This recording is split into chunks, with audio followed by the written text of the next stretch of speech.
حالا به دنبال توپ میدوه. روستای سلطانپور، پاکستان. بارها افتاده. اگه پاکستان میخواد برنده بازی بشه باید از توپزنی مثل آفریدی بهترین استفاده رو بکنه. شاهد آفریدی باید اینجا کنترل رو به دست بگیره، کسی که به شایستگی اون شکی نداریم، ولی الان وقتشه که به همه نشون بده بله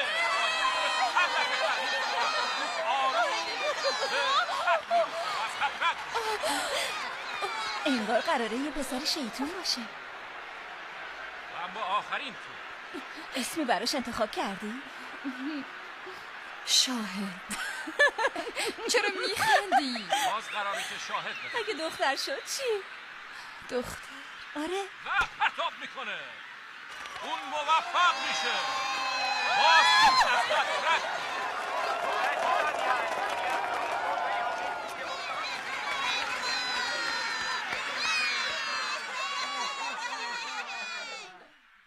6 سال بعد قطار سری و سیر سامجابتای، دهلی، لاهور.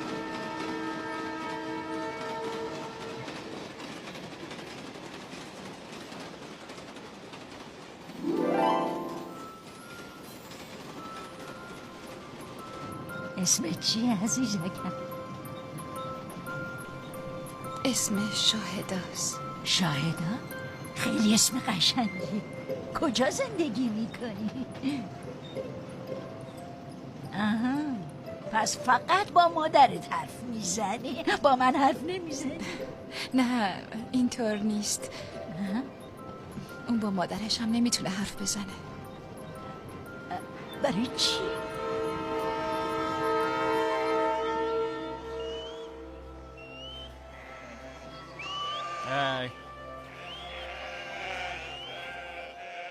شاهدا، هوا داره تاریک میشه، تو برو خونه، من برات میارم.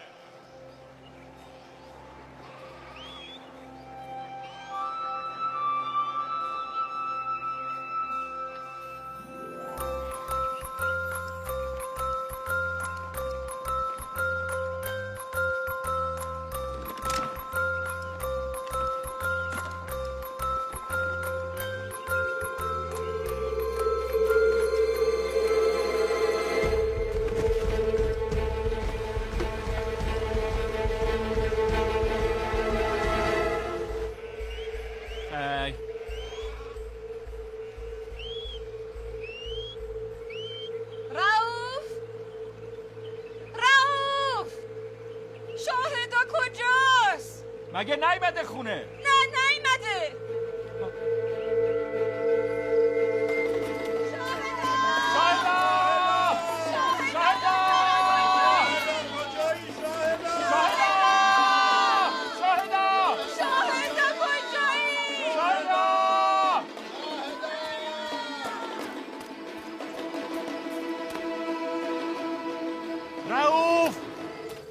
رؤوف، شاهدا، اونها. شاهدا؟ شاهدا دخترم، من چی کنم؟ میگم صبر کن. شاهدا.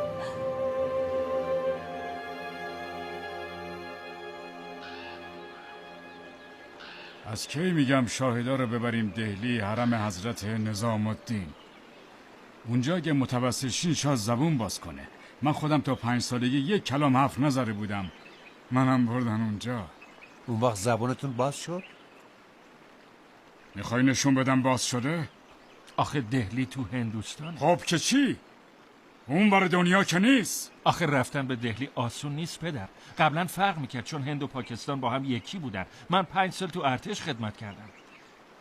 هندوستان به من ویزا نمیده. من میبرمش، هرچی میخواد بشه. شاید دخترم بتونه حرف بزنه، بره مدرسه، هر کاری ازم بر بیاد براش میکنم. من خیلی فکر کردم. من شاهدا رو میبرم دهلی.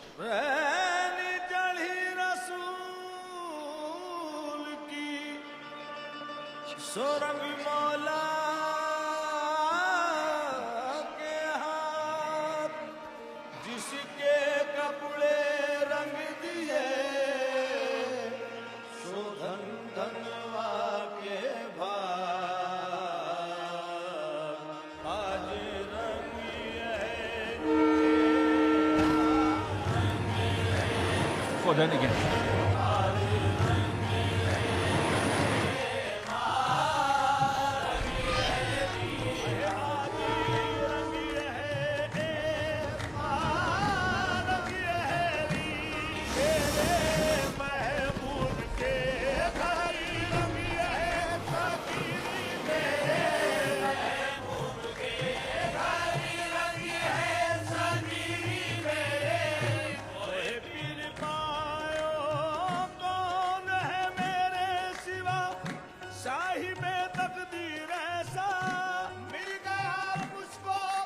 شاهدا رؤوف؟ بله.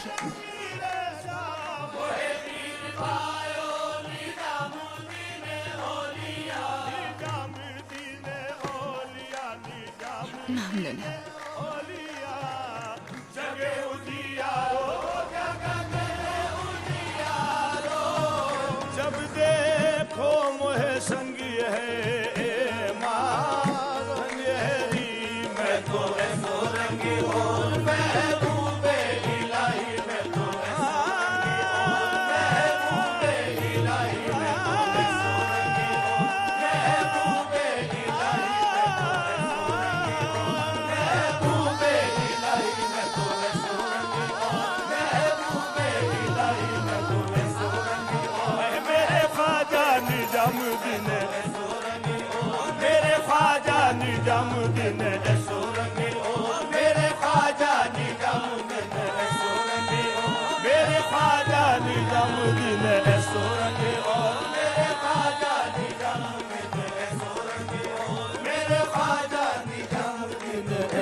هیچ کس از درگاه خداوند دست خالی بر نمیگرده. حالا ببین تا برسی پاکستان دختری چی رو میکنه به حرف زدن. انشالله. انشالله. چرا قطار حرکت نمیکنه؟ چیزی نیست مادر جان، دارن تعمیرش میکنن، یکم دیگه طول میکشه تا درست بشه، نگران نباشید. خیلی خوب، بگیریم بخوابیم.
شاهدا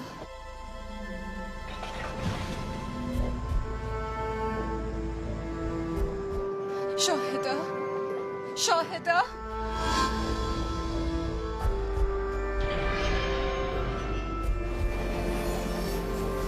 شاهدا شاهدا شاهدا چی شده؟ بچم نیست. شاهدا شاهدا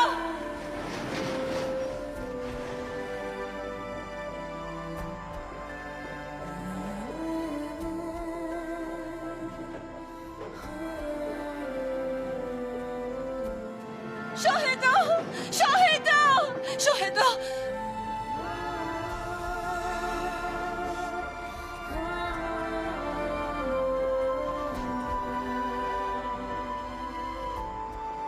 ترمزو بکش، ترمزو بکش، زود باش.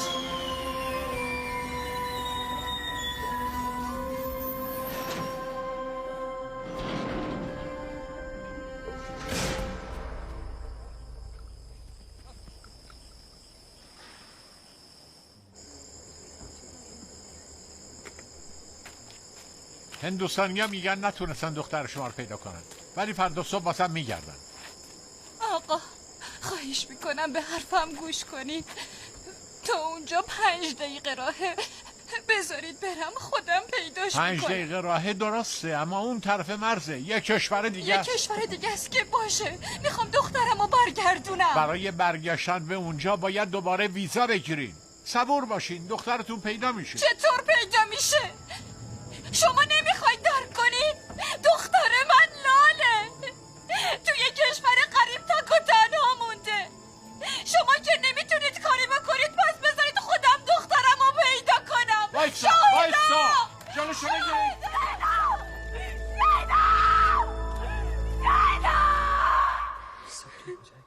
खुदा पे भरोसा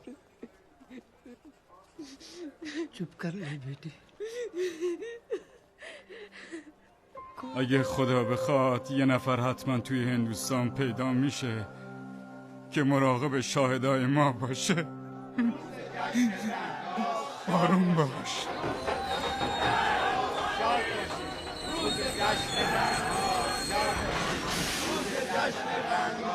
شاد باشید. روز جشن رنگ‌ها.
सेल्फी ले ले रे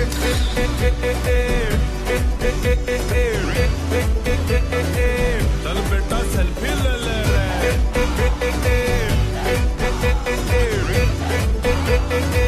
चल बेटा सेल्फी ले ले रे बंदा मैं सीधा साधा ना तेरा ना तीन में मेरे जैसा ना होगा चांद में ना चीन में किया वही जो मन को आया पर कभी किसी का भी दिल ना दुखाया पवन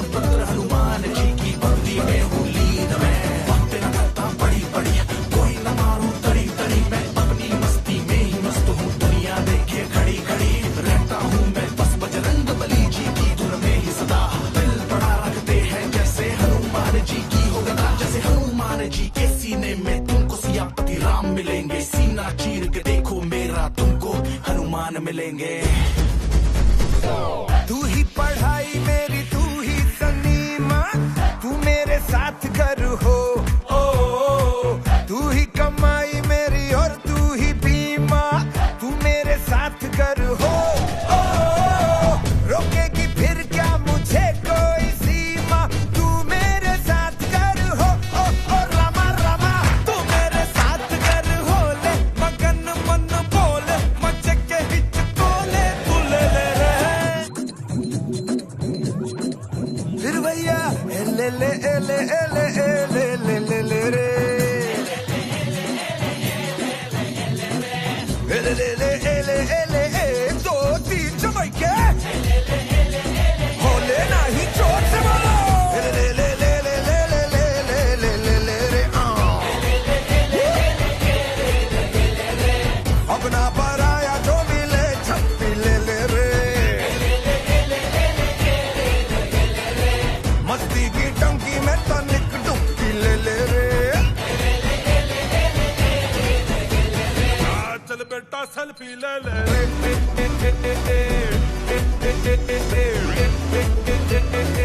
चल बेटा सेल्फी ले ले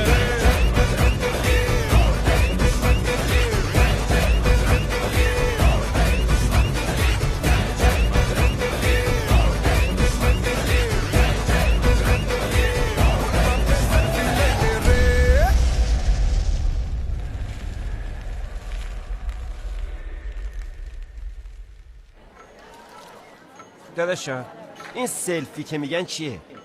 خب وقتی از خودمون عکس میگیریم بهش میگن سلفی. شما الان به من یه چیزی یاد دادی خدا حفظت کنه. خب تو سوال کردی منم جواب تو دادم. خیلی مردی.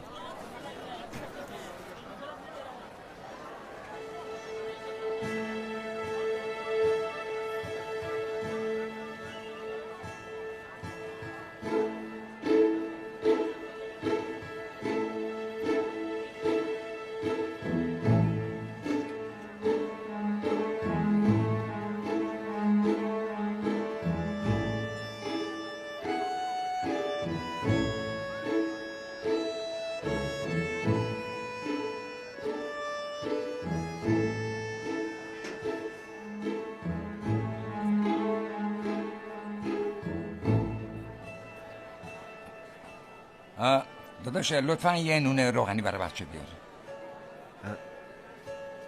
ولی داداش انگار 2 تا میخواد.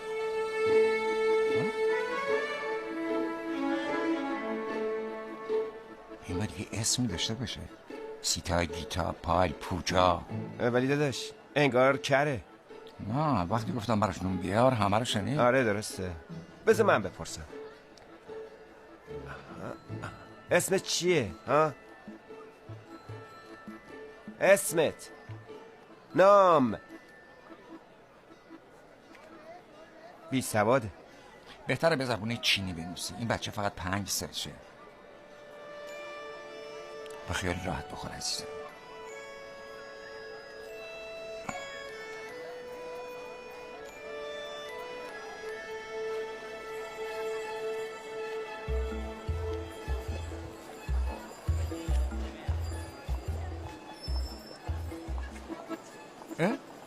برای چی باز دنبال من راه افتادی؟ خب بیا بگیر.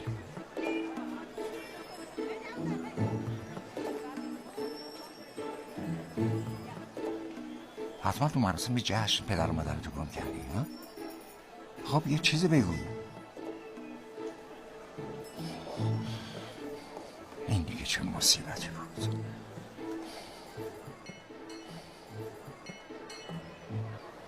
حالا تو یه گردنبند داری خوبه؟ واقعا نمیدونم چیکار باید بکنم. همونطور که تو دنبال پدر مادریتی اونا هم به احتمال زیاد دنبال تو هم. آره حتما بیان اینجا. تو فقط دست به دعا بشین تا اونا بیان اینجا باشه.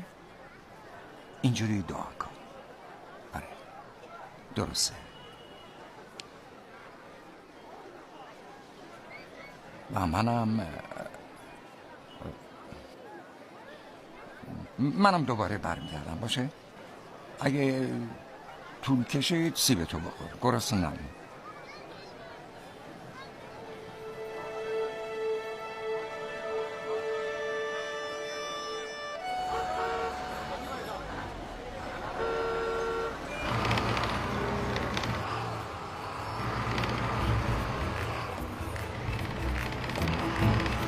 ای بایستا، ماشین نگه دار، ماشین نگه دار.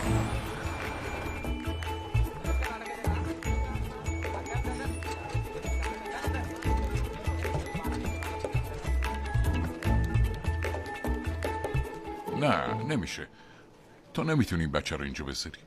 آخه برای چی؟ پدر مادرش برای گزارش کردن حتما میان اینجا. و اگه نیان چی؟ نیان؟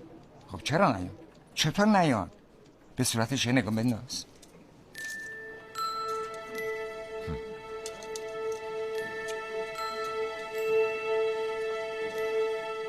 خب درسته، ولی نمیتونی اینجا بذاریش. چرا نمیتونم؟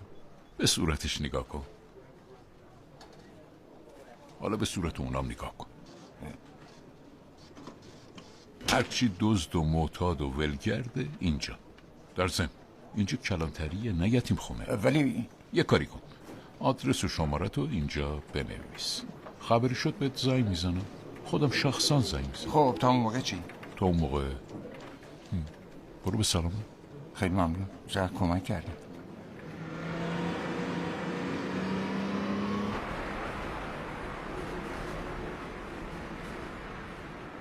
تو خونت اینجا نیست؟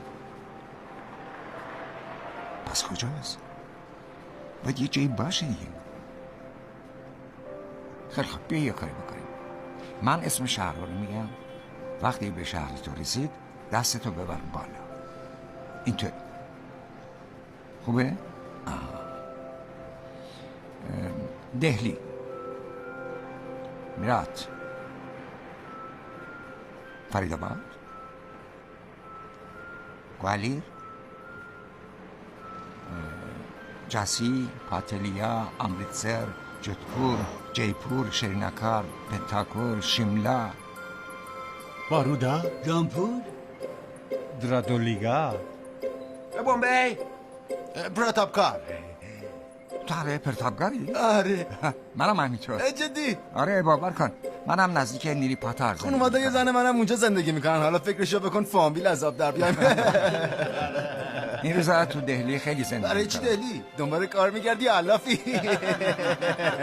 راستش داستانش خیلی طولانیه داداش. خب بگو دیگه، عجله نداریم، نشستیم دیگه، بیکاریم.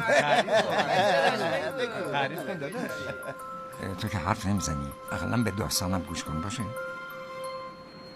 اسم من پاوانه، پاوان کامار چتراویدی، ولی همه نسبت به این لطف دارن و منو مرد صدا میکنن. ببینم تو چند سالته؟ 6 سال؟ خیلی خوب، هر موقع تونستی حرف بزنی بهم بگو عمو. من پدرم دیواکار چتراویدی رئیس اداره پست پرتابکار بود.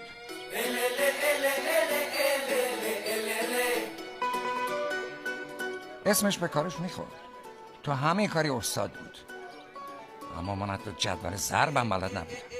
4 8 24 تا، نه 25 26 28 30. بابا جون बाबूजी के लिए जितनी जरूरी मन की चुस्ती उतनी ही तन की तंदुरुस्ती। शाबाश, चलो शुरू करो। चलो शाबाश। पंडित प्लस पहलवान, वाह। من تو صف مدرسه هم بچه بی انضباطی بودم. टांग पकड़ो उसकी, शाबाश। हंसना नहीं है, आवाज ये ना सुधरेगा भाई, तुम नहीं सुधरोगे, कुछ नहीं कर सकते. خب پیشرفتی نداشتم، شاید علاقه نداشتم، دست خودم که نبود.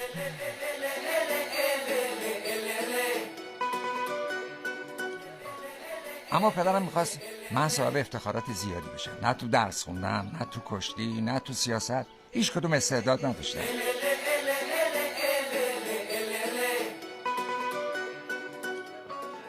من از هیچ یک علاقه پدرم خوشم نمی اومد و دوست نداشتم. به خاطر همین یه لقب بهم داده بود. چی؟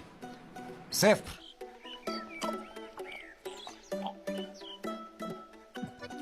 چی شده؟ بابا جون بازم افتادم. 20 سال طول کشید تا به کلاس 10 برسم. از کلاس 10 تا فارغ التحصیلیم هم 10 بار پای سرم افتادم. بابام دیگه بیخیال من شده بود. چی شده؟ بابا جون افتادم. قبول شدی؟ افتادم بابا جون. افتادم بابا جون. رفقا بارها بهم گفتن که تقلب کن تا بتونی قبول شی، ولی من گفتم نه، من هرگز تقلب نمی کنم. میدونین من اهل این کارا نیستم. تا نوبت رسید به 11مین بار. بفرمایید حرفتون رو بزنید. احتمالا باید رکورد افتادن خودتو شکسته باشی. بابا جون من وقتی 10 بار منو سرافکنده کردی، مگه میشه بار 11 سر بلندم کنی؟ مگه میشه آخه؟ میشه؟ ها؟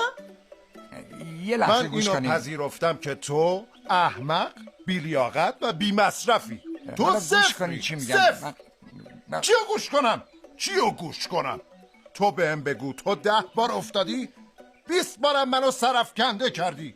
لطفا گوش کنیم دیگه بابا جون. چیزی باقی نمونده که بخوام گوش کنم. تو بگو اینطور نیست؟ خب اگه میخوای کاری برای من بکنی، لطف کنو از اینجا برو دهلی. شنیدم اونجا آدم بی ارزه کمه.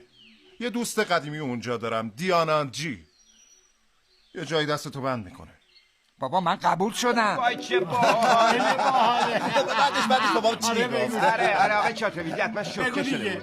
میدونستم شوکه میشه، اما چنان شوکه شد که تصورش هم نمیکردم. چطور مگه چی شد؟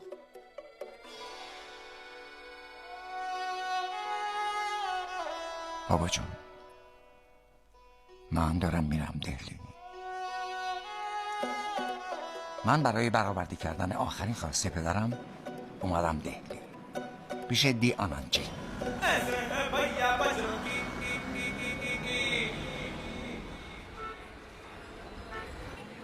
داداش من خورده ندارم، شما 5 روپیه بده به اون خانم 5 روپیه‌تون از اون آقا بگیرید. سلام کنم. شما 5 روپیه دارین؟ من یه 10 روپیه بهتون بدم. نه ندارم. ای بابا خب حالا چیکار کنم؟ مشکلی نیست، بذار باشه. نمیشه که 5 روپیه از این پول مال شماست. پس بدش به من. چطور بدم به شما؟ 5 روپیهش مال منه. ببین آقا واقعا میگم پیش خودتون باشه نمیخوام. مگه میشه 5 روپیه این پول مال شماست؟ پس بدش به من. آخه 5 روپیه منم توی اینه. خواهر جون یه دقیقه صبر کن. خواهر جون قهر نکن دیگه. چیه؟ پولت. من 5 روپیه اما نمیخوام. خواهش میکنم بگیرش. پس بدش. همشو گرفتی؟ نصفش مال منه. یه کاری بکن، برو پیش اون آب میوه فروش خوردش کن و بیا. برو. داداش 10 روپیه پول خورد داری؟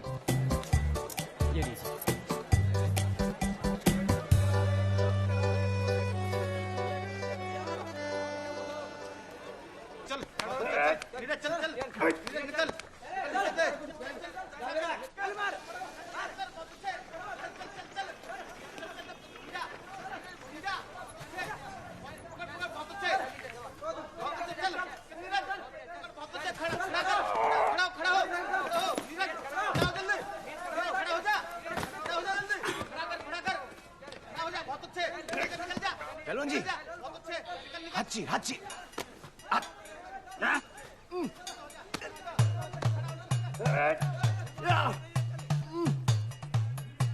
जी ऊपर आ जाओ ऊपर ऊपर ऊपर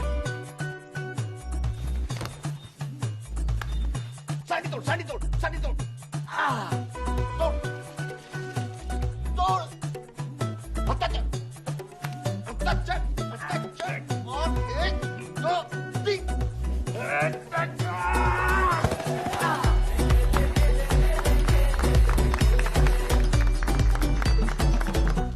जय श्री राम تو خونه هم اومدی منو تعقیب کردی؟ نه خواهر جون این چه حرفیه؟ بهت گفتم که پولو نمیخوام. تو اینو میشناسی؟ تو اتوبوس بود، دنبالم راه افتاده اومده خونه بی سر و پا. خواهر جون من بی سر و پا نیستم. هم کسی که پیشم کرده. دنبال کسی هم راه نیفتادم. من از پرتاگوار اومدم آقای دیانانچی رو ببینم. من پاوان چاتراویدی، پسر چاتراویدی هستم. فهمیدی؟ پسر چاتراویدی هستی؟ آره درسته. آها بیاریدش پایین. بفرمایید داداش. کافیه. نه بخورید گرمه. براتون مخصوص درست کردم. ما چون توی پراتای سیب زمینی کمی نمک اضافه میکنیم واسه همین اینقدر خوشمزه میشه. بفرمایید میل کنید داداش.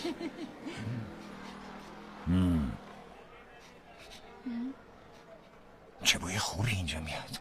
از ساختمون بغلیمونه. اونا مسلمونن. بوی غذاهای اوناست. توی ساختمون خودمون من صراحتاً گفتم کسی حق نداره به دیگر مذاهب خونه کرایه بده. داداش جان ببینم شما کارتون چیه ها؟ من برای پیدا کردن کار اومدم دیگه. تو مدرسه براش کاری پیدا میشه؟ شما چی؟ شما هنوز میرین مدرسه؟ درس نمیخونم، درس میدم. فردا با راسیکا برو مدرسه، شاید اونجا یه کاری برای دست و پا شد.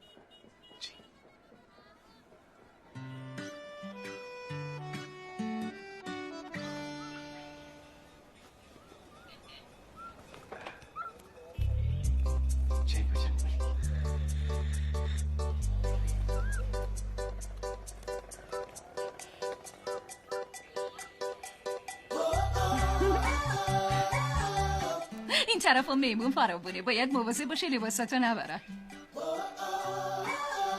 بیا قبل از خوابت بذاری زیر تختت. اینجا غیر از میمون حشرم زیاده. یه لحظه.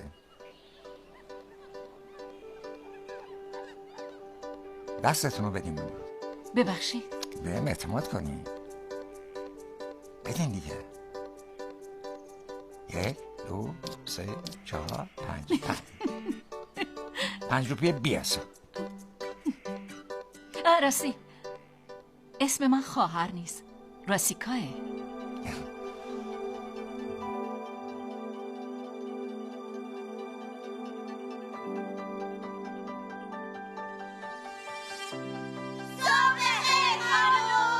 ما امروز سر حالیم. ما خوشحال و قوی هستیم.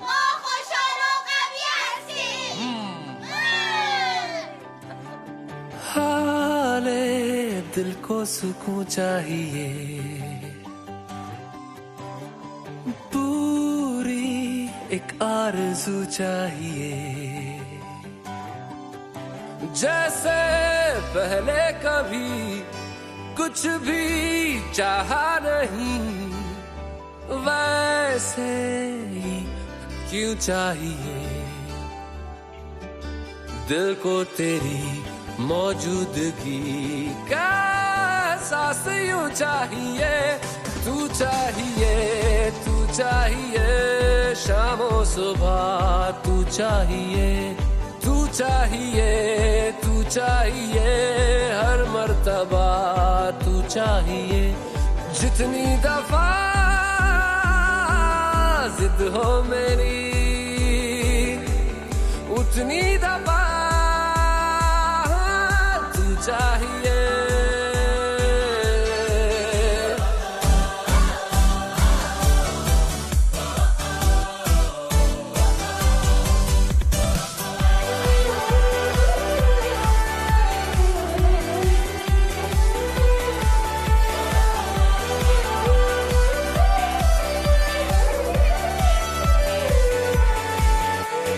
कोई और दूजा क्यों मुझे ना तेरे सिवा चाहिए, हर सफर में मुझे तू ही रहनुमा चाहिए, जीने को बस मुझे तू ही मेहरबान चाहिए।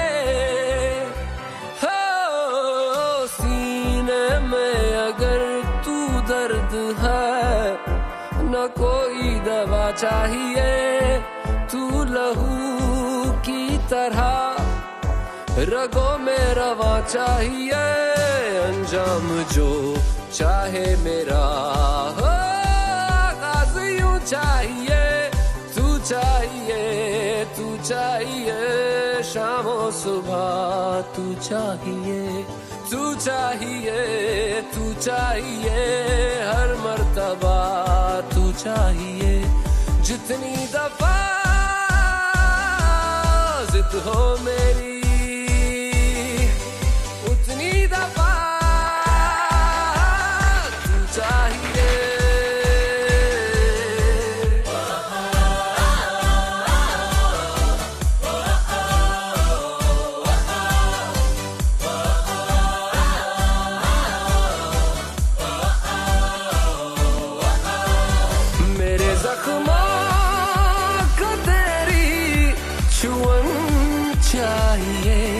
मेरी शम्मा को तेरी अगन चाहिए मेरे ख्वाब के आशियाने में तू चाहिए मैं खोलूं जो आंखें सिरहाने भी तू चाहिए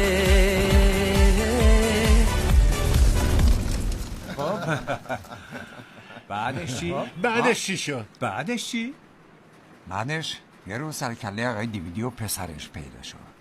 بفرمایید آقای دیویدی بفرمایید بفرمایید بشینین چطوری پروشتون؟ ممنون خوبم بفرمایید بشینین. پامان پسرم برو راسیکا رو صدا کن. چشم. راسیکا خانم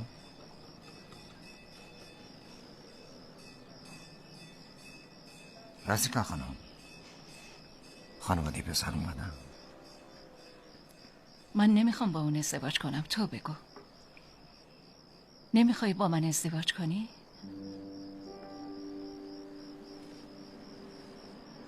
تو از خدا چی میخوای پامان؟ دستمو به طرف تو میارم. به هم اعتماد کن.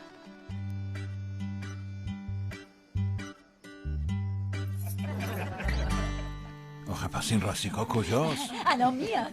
انگار دخترمون خجالت میکشه بیاد.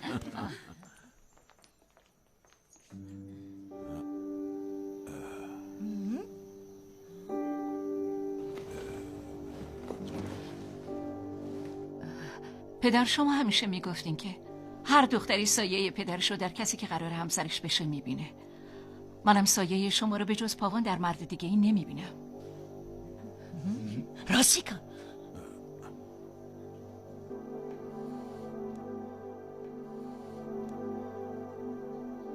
لطفاً ما را ببخشید. فعلا این وصلت نمیتونه سر بگیره. دخترمون نمیخواد ازدواج کنه. اگه اینجوری بود خب قبلا میگفتین. چرا ما رو دعوت کردین و بهمون بی احترامی کردین؟ خیلی شرمندم. بریم. کی دیگه دلش میخواد اینجا بمونه؟ پدر جون ازدواج تو راسیکا اصلا امکان نداره تا وقتی که لایق راسیکا نباشی. و برای اینکه لایقش باشی اولین شرط داشتن خونه است. خونه ای که با درآمد خودت بگیری. فقط 6 ماه وقت داری. بله. وگرنه براش پسری پیدا میکنم که شایستش باشه.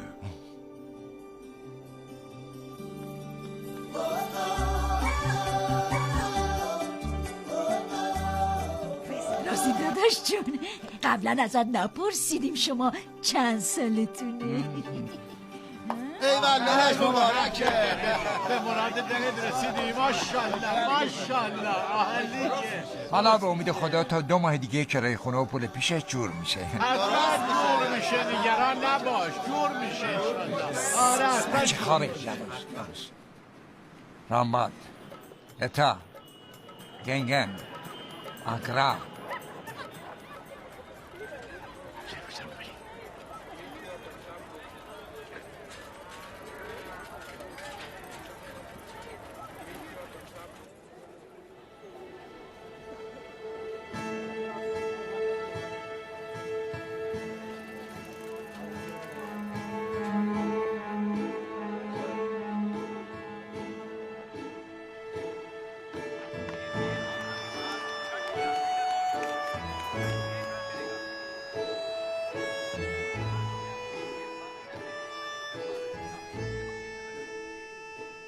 وقتی حرف نمیزنه از کجا بدونیم برهمنیه یا نه؟ رنگ پوستش سفیده، شبیه برهمناست. تا کی اینجا میمونه؟ تا وقتی خانواده‌شو پیدا کنیم. و اونا کی پیدا میشن؟ نمیدونم، ولی هر چه زودتر بهتر. تا حالا با هواپیما سفر کردی؟ من یه بار کردم. میدونی داخلش چی بهمون گفتن؟ گفتن وقتی هوا نامساعد شد اول ماسک اکسیژن خودتونو بزنین، بعد به بقیه کمک کنین. تا کی میخوای به بقیه کمک کنی؟ یه کمی هم به فکر زندگی خودت باش. دل به کار بده و یه خونه بگیر و اگه از پسش بر نمیای همین حالا بگو که نه وقت خودت تلف بشه نه دخترم راسیکا.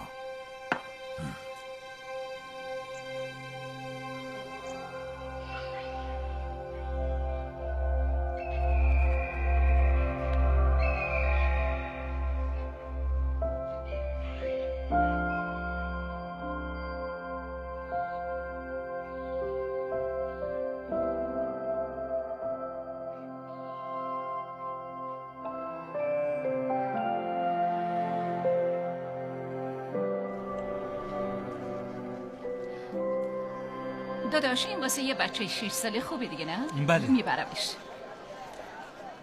میگم بابا اگه پدر مادر بچه رو پیدا نکردی بعد از ازدواجم با همون میمونه دیگه نه؟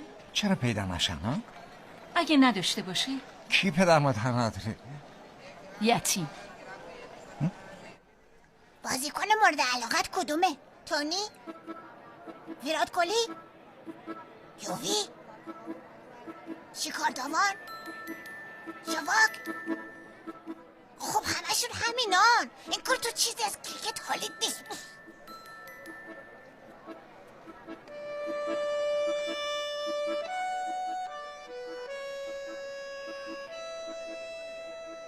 اون بچه یتیم نیست، معلومه توی خانواده خوب بزرگ شده. بابا منم متوجه شدم اون یه خانواده بزرگ داره.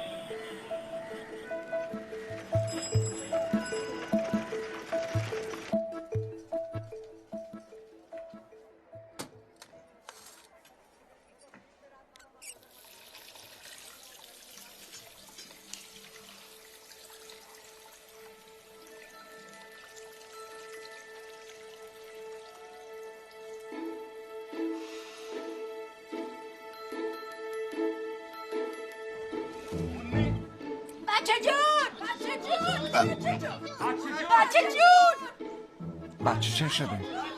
داداش نمیدونم کجا رفته، توی خونه نیست؟ همین الان داشتیم با هم غذا میخوردیم بعد یهویی غیب شد، نمیدونم کجا رفت. عمو بچه بالا پشت بومم نیست. ای خدا. بچه جون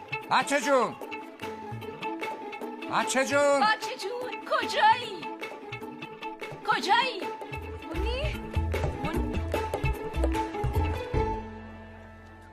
بابا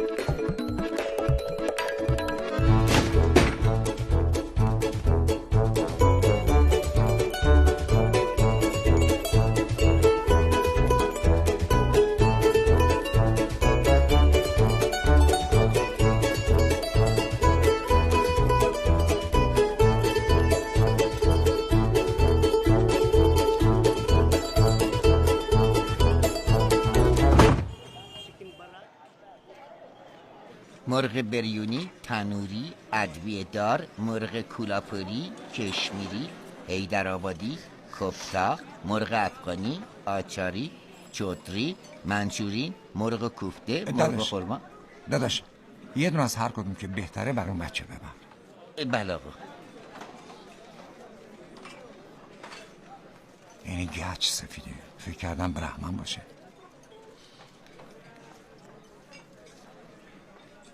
شاید هم شاتریاییه، چون که اونا هم سفیدن. آره خودشه شاتریاییه. چرا گریه میکنه؟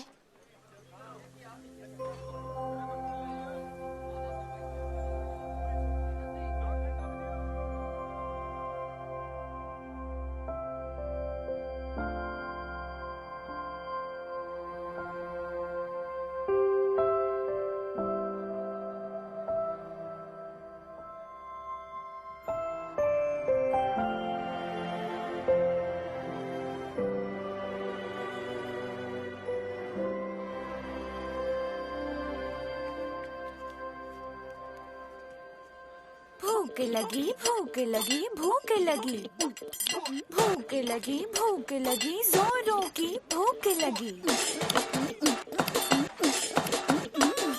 मुर्गे की बांग हमें कोयल की भूख लगी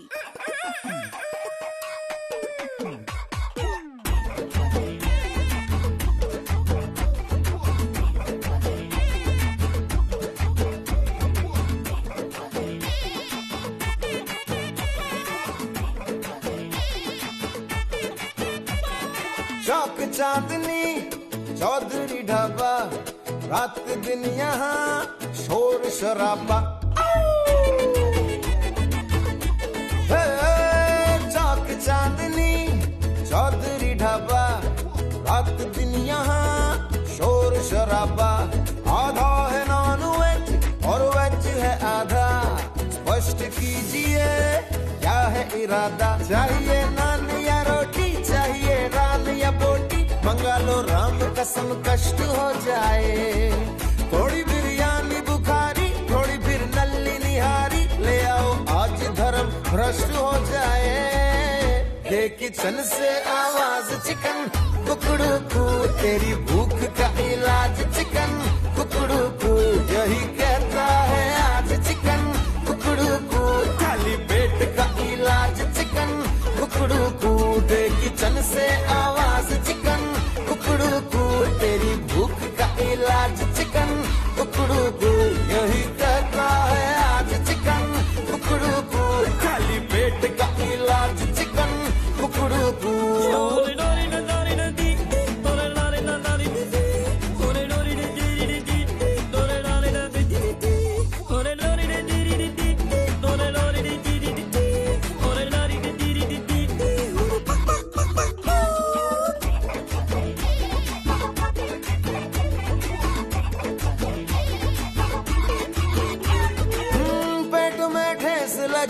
चूहों की रेस लगी गला सूखे कुएं का पंप हुआ गुड़ गुड़ गुड़ गुड़ बोलता हर अंग हुआ हर तन में है भूकंप हुआ ओ दिल का ताड़ हुआ राई का पहाड़ हुआ उड़ा चेहरे का भी है रंग हुआ गुड़ गुड़ गुड़ गुड़ बोलता हर अंग हुआ हर तन में है भूकंप हुआ लाओ कोफ्ता लाओ कोरमा लाओ शोरबा लाओ शर्मा सारे उपवास भले नष्ट हो जाए थोड़ी बिरयानी बुखारी थोड़ी फिर नल्ली निहारी ले आओ आज धर्म भ्रष्ट हो जाए ये किचन से आवाज चिकन कुकड़ू कू तेरी भूख का इलाज चिकन कुकड़ू कू यही कहता है आज चिकन कुकड़ू कू खाली पेट का इलाज चिकन कुकड़ू कू दे किचन से आवाज चिकन कुकड़ू कू तेरी भूख का इलाज चिकन कुकड़ू कू यही कहता है आज चिकन कुकड़ू कू खाली पेट का इलाज चिकन कुकड़ू कू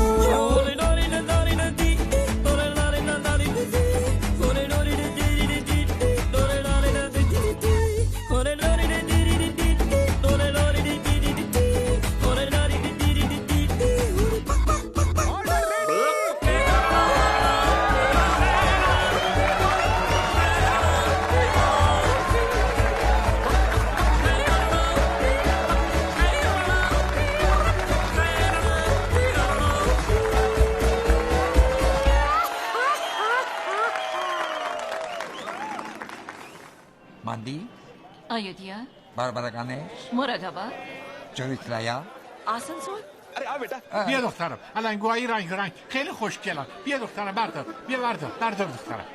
علنگوام داداش پول علنگوام چی میشه؟ لطفا پولش بدید. پول علنگو. دختر جون نه داداش ما اینو نمیخوایم، بچه هست دیگه.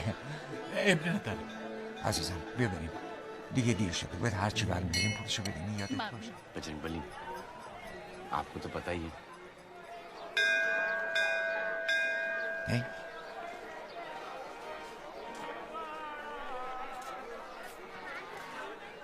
یه کاری کن پدر مادر این بچه پیدا بشن، اون خیلی بیتابی میکنه، دلتنگه. ما دیروز به خاطر این بچه رفتیم اون رستوران. عزیزم حواستو جمع کن، فقط بچه خورد ما نخوردیم. خب ما به خاطر بچه چاره‌ای نداشتیم، چیکار میکردیم؟ من باید پدر و مادر این بچه رو پیدا کنم و اونو به خونش برگردونم. بچه شاتریاییه که دختر جون دختر جون دختر جون دختر دختر جون دختر جون دختر جون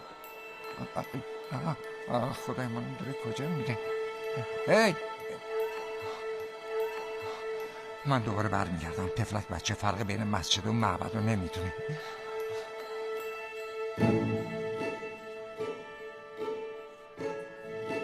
برو تو داداش برو تو.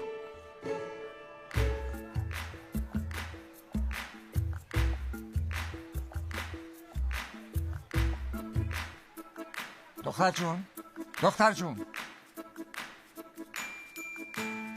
دختر جون دختر جون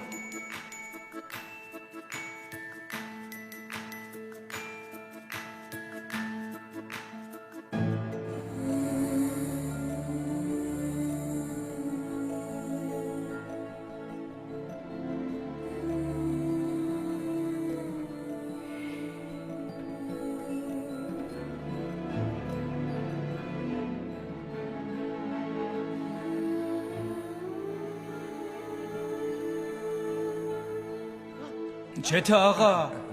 ای بابا چی شده؟ بچه کجاست؟ اون بچه اون چی؟ اون بچه مسلمونه. بچه؟ آره من گفتم این بچه چرا انقدر باید بید. حالا امروز سرش کرده و داره دعا میخونه. الان کجاست؟ حالا پدر جون چی میگه؟ بابان بچه کجاست؟ اون به ما کلک زد. اون به ما کلک زد؟ اون یه بچه 6 ساله است. پدر و مادرشو گم کرده، بیچاره حرفم نمیتونه بزنه. حالا بابا چی بهمون میگه؟ اون که از دین ما نیست. بابان دیوونه بازی در نیار. میدونی چرا ازت خوشم اومده؟ چون دلت خیلی پاکه. اون یه دختری کوچیک و معصومه، با این حرفای بیخود وقت و هدر نده. پدر جون کاری نمیکنه، ولی تو داری شورشو در میاری. حالا بریم، بچه اون تو تنهاست.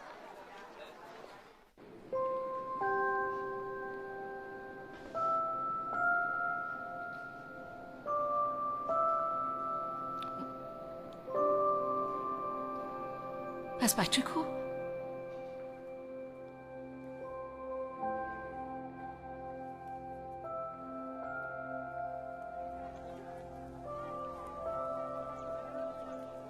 मुन्नी मुन्नी मुन्नी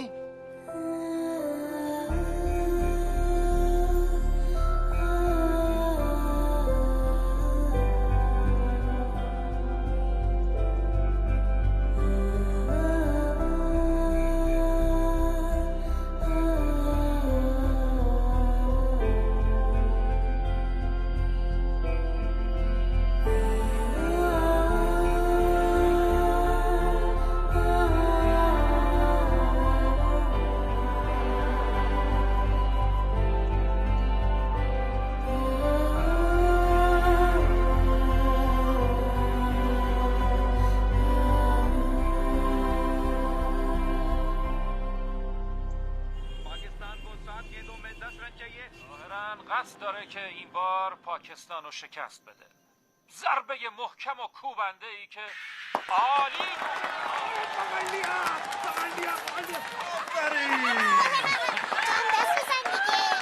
آفرین آفرین پسر، آفرین. پدر جون من اون بچه رو از خونه میندازه بیرون. البته اگه قضیه رو بفهمه.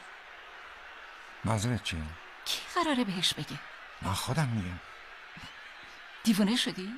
حتما با من هم عقیده ای، اما این بار شانس با پاکستان یار. ای بابا، آفریدی اومد خراب کرد. گندش بزنم. تو دلت پاکه بابا، از هیچی ناراحت نباش. تو داری وظیفتو انجام میدی. تو چی میگی؟ فقط دل باید صاف باشه که دل تو صافه. هدف تو رسوندن اون بچه با آغوش خانواده‌شه. بعد اون هرچی خواستی به پدر جون بگو. حالا ببینیم این توپ نتیجه‌ای داره یا نه. چه ضربه‌ای؟ نه. بابا معلومه چی کار داری میکنی، این که تیم ما نیست. ساکت بشید ببینم، اعصاب ندارم. تموم شد. پاکستان به یه پیروزی عالی دست تو چی کار میکنی؟ این تیم ما نیست، نباید دست بزنی. معلوم نیست چشه. اون داره چی کار میکنه؟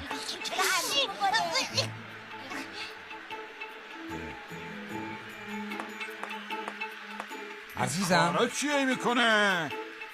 چقدر خوشحالی. آخه تو چته؟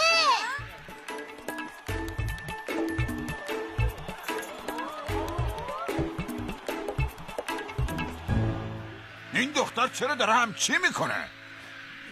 عزیزم پاکستان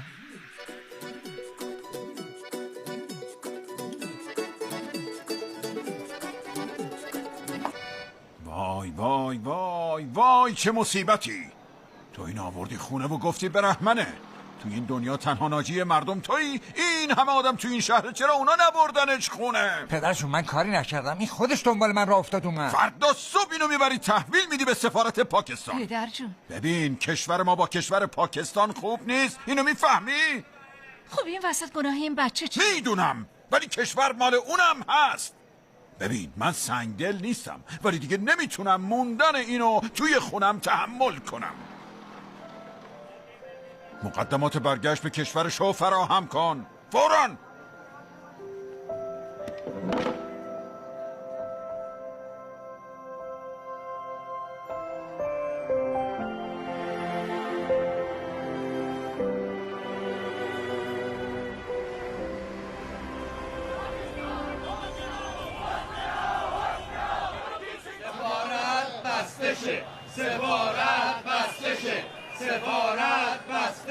سفارت پاکستان بسته شه. سفارت پاکستان نمیخوایم. سفارت پاکستان بسته شه. ما سفارت پاکستان نمیخوایم. ما سفارت پاکستان نمیخوایم. ما سفارت پاکستان نمیخوایم. بعدی درخواست ویزا و پاسپورت. من نمیخوام برم کشور شما، آدم اینو بذارم برم. این پاکستانیه، بفرستینش بره خونه‌اش. سلام، اسمت چیه؟ نمیتونه حرف بزنه. لاله. پاسپورتش کو؟ من چه میدونم پاسپورتش کجاست. پس از کجا میدونی پاکستانیه؟ دیروز که پاکستان برنده شد جلوی همه شادی و پایکوبی کرد. اونم جلوی پدرجون. حتی ازش پرسیدم اهل پاکستان، اشاره کرد گفت بله. چون اشاره کرده یعنی پاکستانیه؟ از کجا میشناسیش؟ تو جشن رنگا دیدمش. اونجا چی کار میکرد؟ من چه میدونم اونجا چی کار میکرد. برو آقا، بدون پاسپورت کاری نمیشه کرد. یعنی چی نمیشه کاری کرد؟ من که دارم میگم پاکستانیه، بفرستینش بره خونه‌اش. مگه زده به سرت؟ مگه نمیفهمی چی دارم میگم؟ برین، این همه آدم توی صف وایسادن. من همینجا ولش میکنم میرم. ببین برای آخرین بار بهت هشدار میدم، وگرنه حراستو خبر میکنم بندازنت بیرون ها. منم میرم ملتو میارم که شما رو از هند بندازم بیرون. ای بابا کیو میخوای از کجا بیرون کنی؟ چرا من خودم هندی ام، فقط اینجا کار میکنم. نگهبانا ایشونو بندازین بیرون. ما سفارت پاکستان نمیخوایم. ما سفارت پاکستان نمیخوایم. ما سفارت پاکستان نمیخوایم.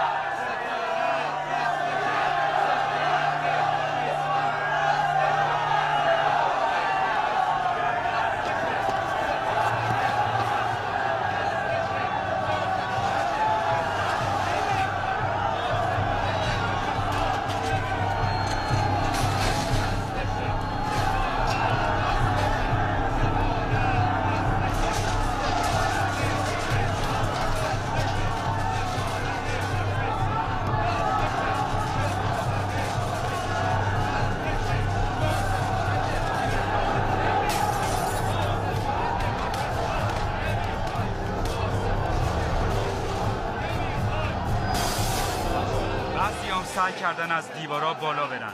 در این درگیری 14 نفر زخمی شدند. کمیسر عبدالبشیر در بیانیه‌ای اظهار کرد با توجه به شرایط موجود و درگیری‌ها کلیه فعالیت‌های مربوط به سفارت پاکستان به مدت 1 ماه تعطیله. آفرین پاوان، آفرین. گفتم بری دختره رو بفرستی مملکت خودش، رفتی در سفارت رو تخته کردی. آخ جو، خب پس یه ماه دیگه هم اینجا میمونه. همچین خبرایی نیست. گویم میگه کنار دفتر اون تو خیابون قدیمی یه آژانس مسافرتی است که کارشو را میندازه. نه داداش، ما پاسپورت پاکستان نمیدیم. چرا نمیدیم؟ خب چرا؟ خب تا حالا صادر نکردیم. ملت میان اینجا تا پاسپورت اروپایی، کانادایی، انگلیسی، آلمانی یا حتی ژاپنی بگیرن. ولی وقتی این بچه پاکستانیه میخواد بره آلمان چیکار کنه؟ ها؟ حق با شماست، ولی شرمندتونه، ما پاسپورت پاکستان صادر نمی‌کنیم. ای بابا، باشو بریم. ای داداش، یه راه حل بدون پاسپورت هم دارم. منظورت چیه؟ یعنی کسایی رو میشناسم که میتونن از مرز ردت کنن. واقعا؟ آره، میتونم این کارو برات انجام بدم، میدونی؟ خواهش میکنم این کارو بکن. ما به خاطر این بچه خیلی تو درد سر افتادیم. باشه، من امروز با رابطم صحبت میکنم، ولی 150,000 روپیه داری؟ 150,000 4 5 25,000 26 27 اینم 28 29 30. این چه راسیکا خانم؟ از بانک گرفتم. این چه کاری خانم راسیکا؟ این پول میدونم این پول پیش خونمونه، ولی الان این کار از خونه ضروری تره. الان مهم اینه که این بچه رو به خونش برسونیم. نه راسیکا خانم، اگه خونه نگیریم پدرجون تو رو میده به یکی دیگه. ای پاوان ساده، تو هنوزم نفهمیدی تو این زندگی بابا جون که هیچی. حتی اگه همه فامیلم بیان نمیتونن مانع ازدواج من با تو بشن. حالا بهتره معطل نکنیم.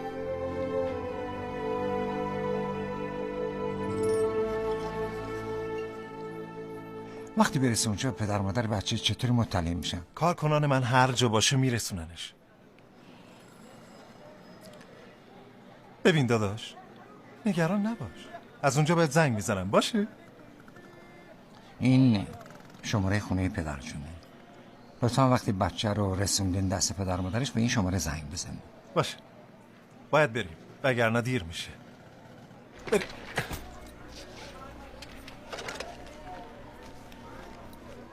عزیزم چرا گریه میکنی؟ عمو جون تو رو میرسونه به خونه تو پاکستان، تو رو یه راست میبره پیش مامانت. بریم دخترم. دختر جون اینجا مملکت تو نیست، تو نمیتونی اینجا بمونی. بریم دختر جون. از وقتی تو رو دیدم زندگیم پر از درد سر شده. با این مشقت یه راهی واسه رفتن به خونت پیدا شده. حالا دیگه منو ول کن، بهت التماس میکنم، منو ول کن، برو خونت. ازت خواهش میکنم، التماست میکنم، برو خونت.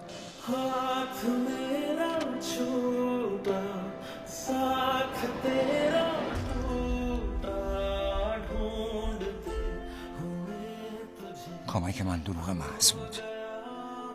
همراه تو از دستم رفت.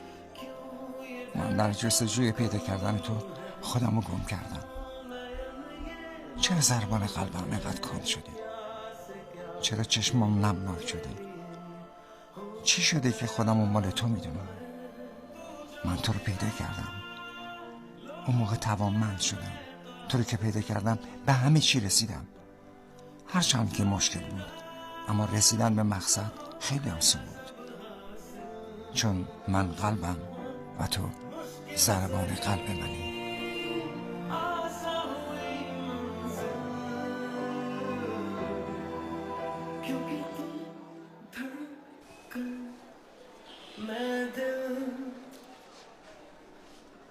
اینا چنده؟ 25 روپیه داداش.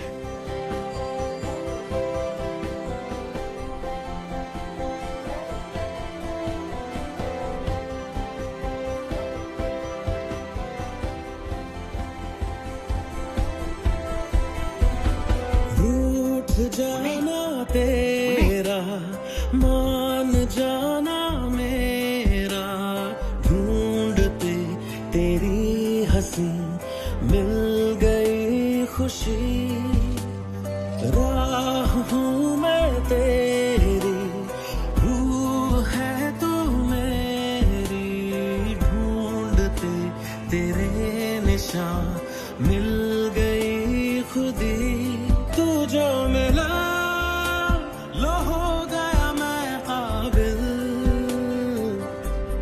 तू जो मिला तो हो गया सब हासिल हाँ मुश्किल सही आसान हुई मंजिल.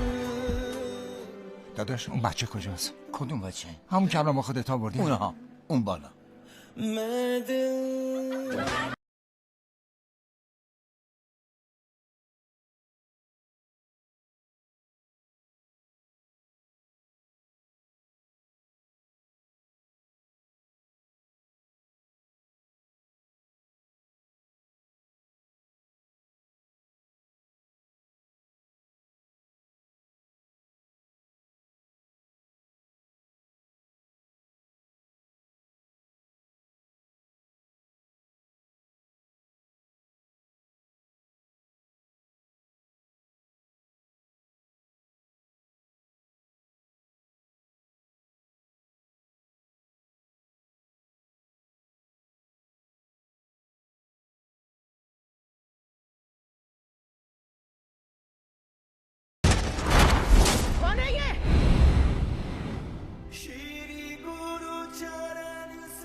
پس از اون که آینه دلمو با خاک قدم‌های نیلوفرین مرادم از زنگار زدودم من آهنگ مرادمو با افتخار زمزمه خواهم کرد که به من مردانگی آموخت درستی و صداقت آموخت صداقت و درستی که من سالیان در پی اون بودم ولی سرانجام تونستم بهش برسم و این برام موفقیت خیلی بزرگه.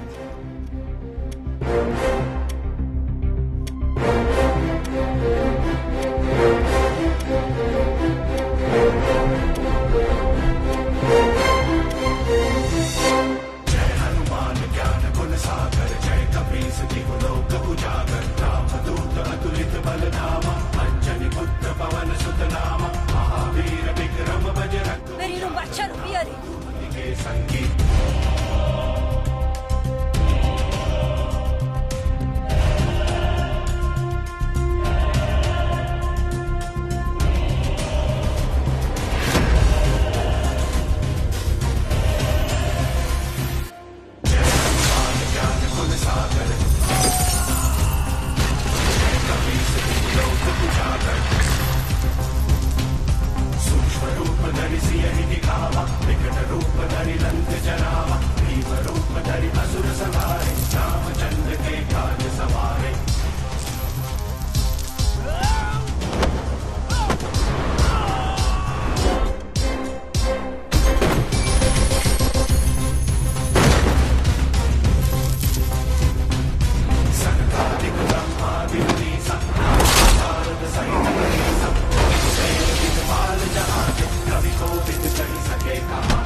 بیاد دربارش حرف بزنیم خواهش میکنم.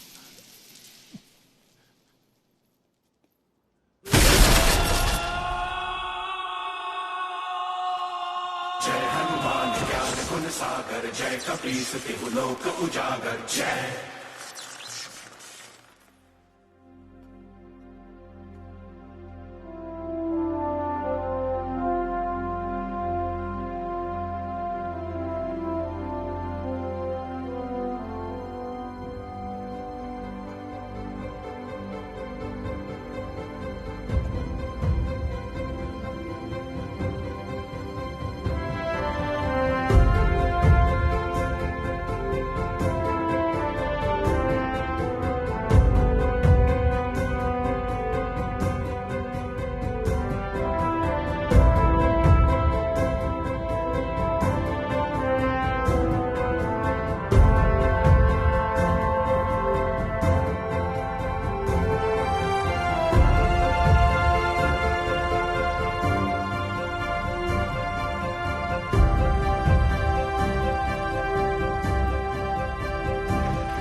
حالا چی؟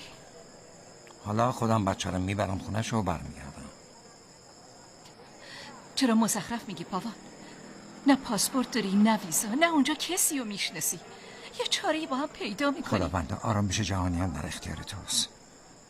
تو محافظ و راهنمای درست کارانی.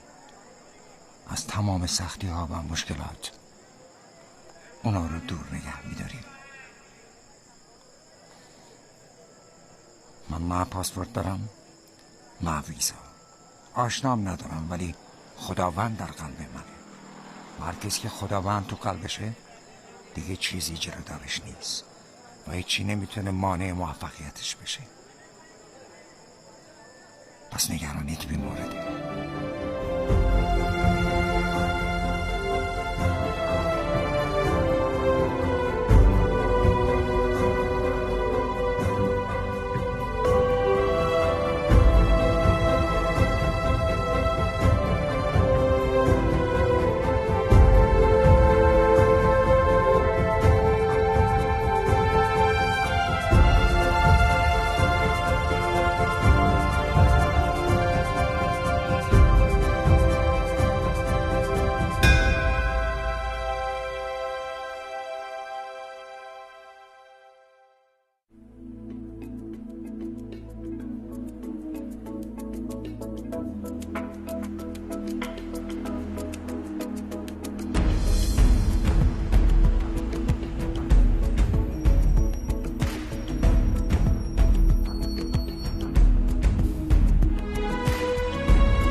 کی هستی؟ بله. کی هستی؟ شما کی هستی؟ اینجا منطقه ماست. منم نگفتم که منطقه ماست. میخوای از مرز رد بشی؟ ها؟ خودم از مرز ردت میکنم. 25,000 تا برات آب میخوره. نقد اگه داری راه بیافت، اگرم نداری بهتره برگردی. ببریم دخترشون. هی به سیم خاردارای مرز برق وصل کردن. برق 440 ولتی. بهش دست بزنی خونتو خوش میکنه. گوش کن اینو ببین. محمد علی جنا سالانو دیدی؟ روپیه پاکستانه. عکس گاندی اونجا خریدار نداره. بریم عزیزم. ای گوش کن، مگه نمیشنوی چی میگم؟ از این راه بری 2 کیلومتر بعد به ایست بازرسی میرسی. ای داداش، اینجا اول بهت شلیک میکنن، بعد از رویت میپرسن که هندی هستی یا پاکستانی. ای گوش کن، رد شدن از مرز به این آسونی نیست. من باشون قرارداد دارم با هر دو طرف. بیا بشین تو ماشین. به خاطر بچه بهت میگم فقط باز 50,000 تا بدی. همین الان گفتی که 25,000 تا. برای هر نفر 25 تا. برای بچه دیگه چرا؟ این که داره میره خونهش. میره خونهش؟ اون روز بود که من تصمیم گرفتم خودم این بچه رو ببرم خونهش. ای بنده داشت، اما اول که دیدمت فهمیدم آدم خوبی هستی.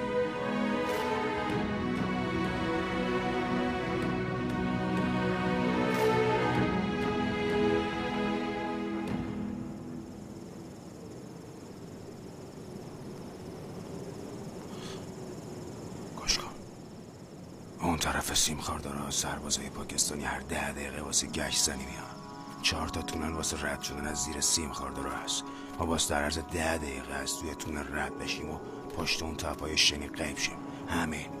وقتی رسیدیم اونجا خاک پاکستان بهت خوش اومد. ایران فیلم.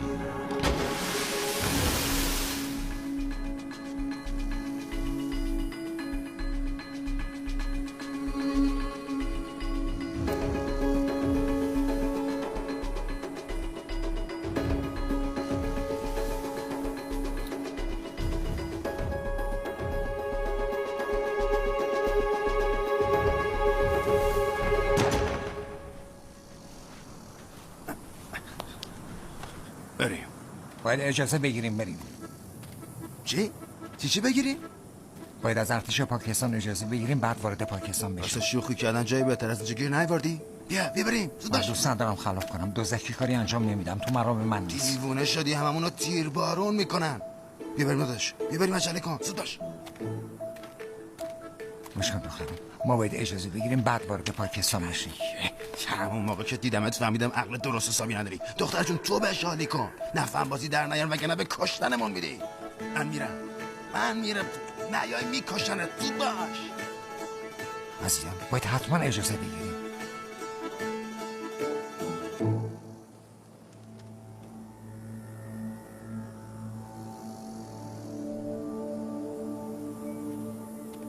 کی هستی؟ سلام، من پاوانم.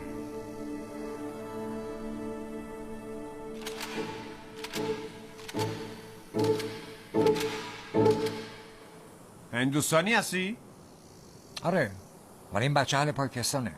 بیچاره از پدر مادرش جدا شده. برای پیدا کردن اونا اومدیم پاکستان.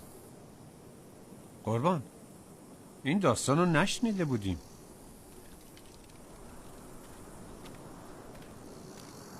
باز چرا فرار نکردی؟ من نمیخوام کار خلاف انجام بدم. من هیچ کاری رو یواشکی انجام نمیدم. الانم میستدم اینجا تا از شما اجازه بگیرم. اینجا مرز پاکستانه. اگر میخواستی اجازه بگیری پس چرا نرفتی سفارت ویزا بگیری؟ ما رفتیم سفارت پاکستان، همونی که تو دهلیه، مگه نه دختر جون؟ ولی به علت شلوغی در سفارت بسته شد. چطوری رسیدین اینجا؟ بارسینگ ما رو آورد اینجا. بارسینگ یه واسطه است. میگفت هر دو طرف پارتی داره. مزخرف نگو. چطوری اومدین این طرف؟ از طریق تونلا. خیلی هم بزرگ بودن. تونلا رو میگم. تونل؟ کجاست؟ الان شما روش ایستادین؟ چک کن ببین. بله قربان.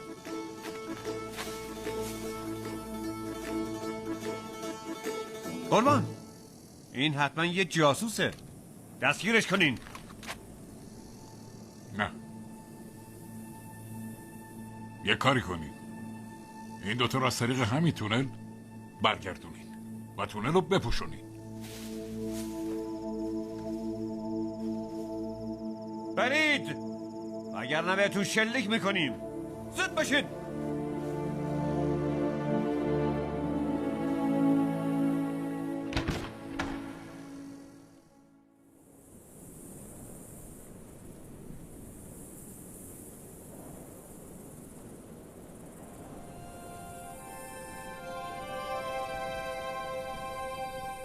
سلام بر همگی.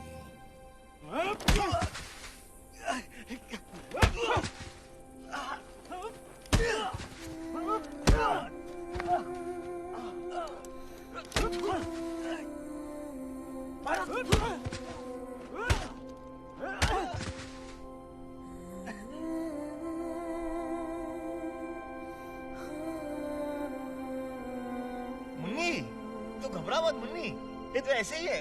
कुछ नहीं हो रहा मुझे। कुछ नहीं हो रहा। मारे सर। हो रहा। वो बच्ची घबरा रही है ना। इसलिए।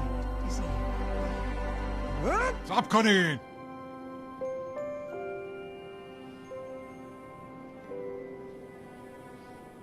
تو باز از کجا پیدا شد؟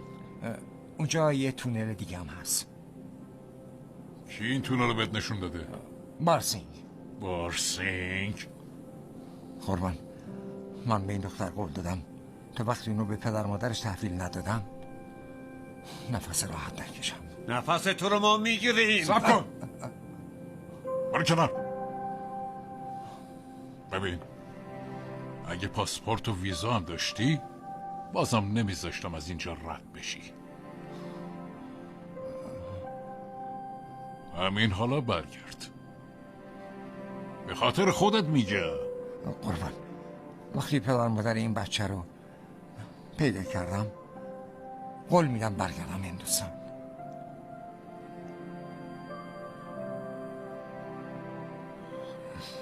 ببین، ما دقیقاً 10 دقیقه دیگه دوباره واسه گشتنی میایم اینجا.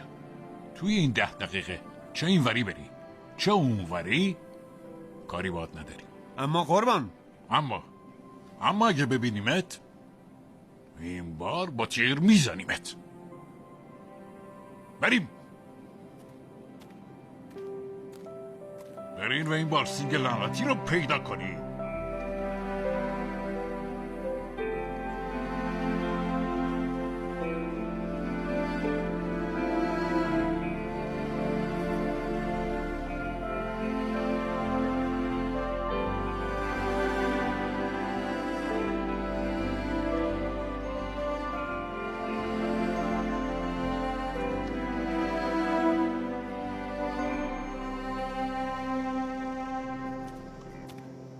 از همتون سپاس گذارم. جناب این یارو روانی ها.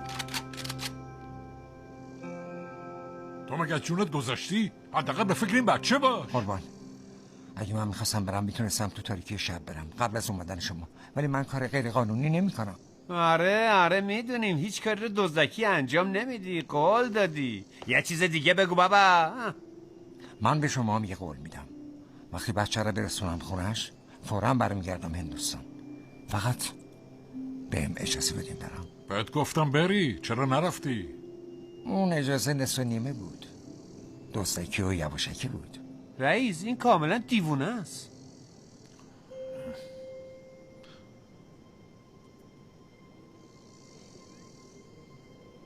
باشه برو. قربان؟ آره برو. واقعا برم؟ برو. بریم دخترم.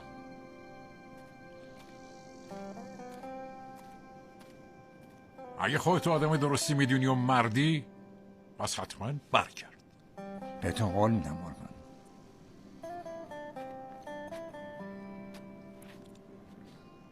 از همتون ممنونم.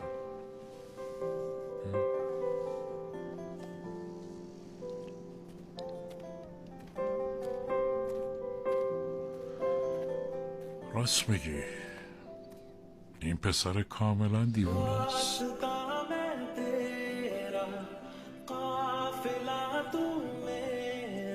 من مسیر تو هم و تو هم قافله منی. من در جستجوی پیدا کردن نشانی از تو خودمو پیدا کردم. من کلام تو هم و تو حرفای منی. اونچوری که تو نگفتی من شنیدم. طوری که پیدا کردم توانمند شدم. طوری که پیدا کردم به همه چی رسیدم. هرچند که مشکل بود اما رسیدن به مقصد آسان بود، چون من قلبم و تو ضربان قلب منی.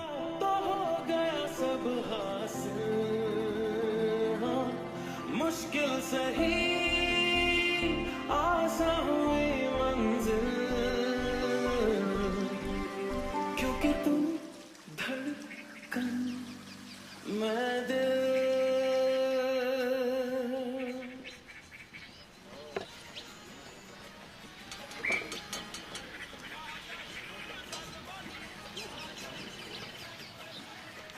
داداش. بله داداش. شاکاری داریم؟ چی؟ غذای آبپز، سبزی. توش سبزیه دیگه. ببین شلغم، گوجه، نخود، خلاصه هر چی سبزی بخوای توش هست. نه فقط سبزی باشه. چی میخوای؟ بچه ناخوشه؟ نه. چیه دخترم؟ بچه حالش کاملا خوبه. پس خودت ناخوشی؟ نه چطور؟ پس چرا فقط میخوای سبزی بخوری؟ یه کاری بکن، اونو بذار باشه، اینو ببر. چای و نون بیار. باشه. حلال اگه مثل دیروز غذات سرد باشه به حسابت میرسم. فهمیدی؟ زودتر بخور عزیزم، باید فوراً از اینجا بریم.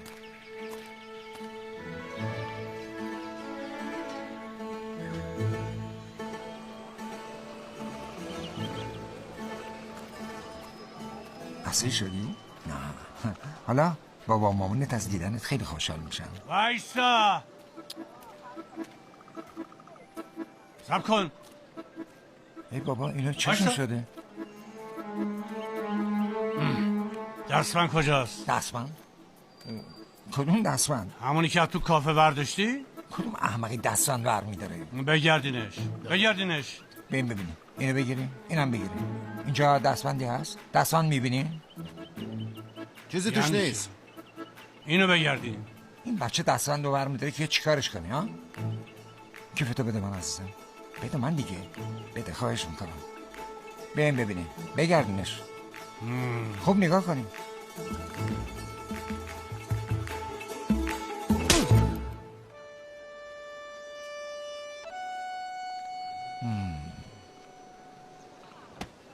اسمت چیه؟ پاوان. پاوان؟ پاوان چی؟ پاوان چتراویدی. مردم لطف دارن بهم میگن مرد. ما لطف نداریم. هندوستانی هستی؟ بله. پاسپورتتو بده. پاسپورتم الان همرام نیست. پاسپورت نداری؟ پس چطوری وارد پاکستان شدی؟ ما از زیر سیم خارداره رد از زیر سیم خارداره؟ آره، ولی اجازه گرفتیم بعد اصلا از دروغ خوشم نمیاد. من اهل دروغ و دغل و این چیزا نیستم قربان. تو تاریکی شب مثل دزد آمدی تو کشور ما. میدونی کی همچین کاری میکنه؟ یه موش یا یه جاسوس؟ من جاسوس نیستم. این بچم اهل پاکستانه. پاکستانیه. که اینطور؟ پاکستانیه؟ عجب. پس پاکستانیه ها؟ منم مهاجر هندم. دستگیرش کنین. را بیارینش. عوضی رو بری کنار. مردم برای مراسم عید از کراچی و شهرهای بزرگ دیگه به شهرهای خودشون برمیگردن. ای بابا رد شین دیگه، بازی کی اومد؟ برین قطارتون رفت. مردم برای مراسم ای بابا بذار اینو رد شن بعد فیلم برداری کنیم. برو بابا جان برو. مردم برای مراسم عید از کراچی و مگه نمیبینی فیلم برداری؟ برو آقا جان برو. مردم برای مراسم عید از کراچی و شهرهای دیگه به ای بابا بازی کی اومد؟ برو مادر جان برو، بذار فیلم برداری کنیم. مردم برای مراسم عید از کراچی و شهرهای بزرگ دیگه به شهرهای خودشون برمیگردن. مردم از کراچی بذار رد شن بعد فیلم برداری کنیم. برین آقا جان. مردم برای مراسم عید از کراچی و شهرهای بزرگ دیگه به شهرهای خودشون برمیگردن و در جمع ای بابا مگه نمیبینی فیلم برداریه؟ خب از اون ور برو، از اون ور میرفتی. مردم برای مراسم عید از کراچی. تو چرا داری اینجا وقت تو تلف میکنی؟ پلیس یه جاسوس هندی گرفته. جاسوس هندی؟ کجا؟ تو رستوران چاندرا دارن میبرنش کلونتری. بریم تا موضوع از دست نرفته بریم. پاوان زنگ زد؟ نه، ولی زنگ میزنه. اما تا حالا باید بچه رو رسونده باشه مگه نه؟ بهش نگفتی وقتی رسید زنگ بزنه؟ گفتم، حتما یادش رفته. خب تو بهش زنگ بزن.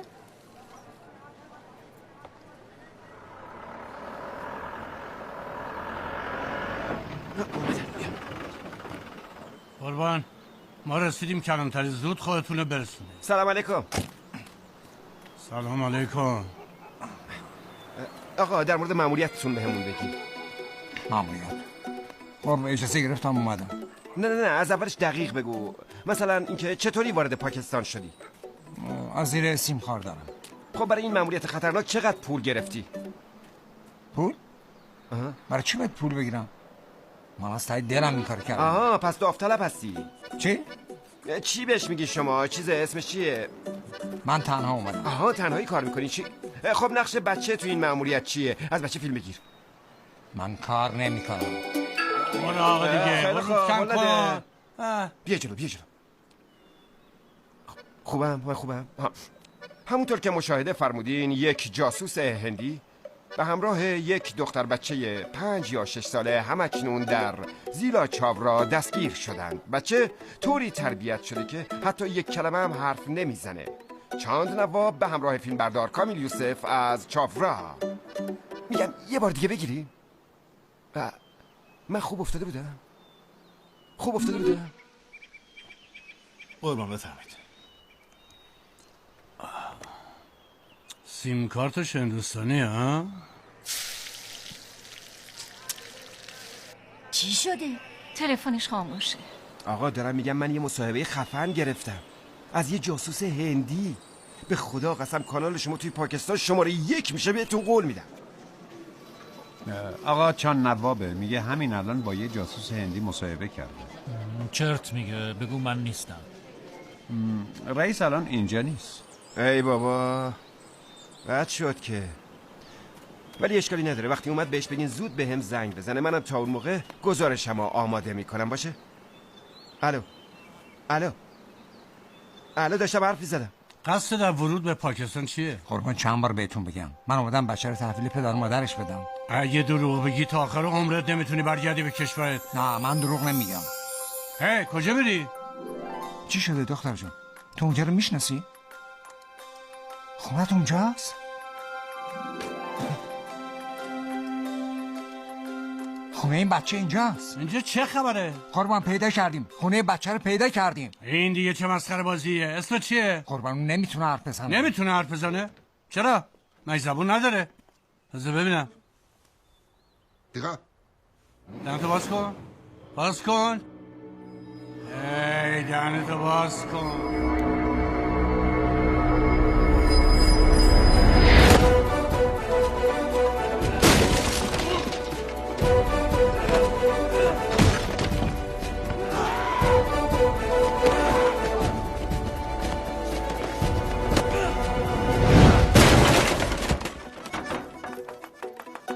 طبق منابع خبری جاسوس هندی تحت تدابیر شدید امنیتی قرار داره و گفته میشه که قرار از اینجا به مرکز تو دیگه کجا منتقل شدی؟ اونجا رو ببین. ها بیا بریم.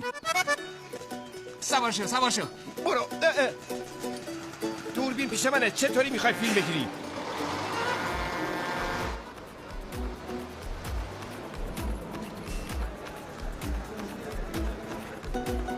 اونهاش اونجاست. داره به اتوبوس میره. حرکت کن برو. زود باش برو دیگه. خب بسن برو دیگه داره میره. در رفت. بده باشیم. کجا میری؟ صبر کن. چی کار میکنی؟ نگهدار آقا نگهدار. بلیت. نجات پیدا کردیم. الو آقا من چادر نوابم از زیل شاورا. اون جاسوس هندی الان توی اتوبوسه. کدوم اتوبوس؟ همون اتوبوس که من توشم درست جلوی منه. زود بیاین بگیرینش. مشخصات اتوبوس رو بده. توی مسیر علی پوره. داره میره اونجا. بلیت لطفا. شما اینجا رو میشناسین؟ داری سر به سرم میذاری داداش. درست بگین کجا میخواین بریم. این بچه پاکستانیه. نمیدونم چطوری اومده بوده هندوستان. اونم تنها. شاید از والدینش جدا شده. حرفم نمیتونه بزنه ولی اینجا رو خوب میشناسه. مطمئنم خونهش یه جایی همینجاست. شما از هندوستان اومدین؟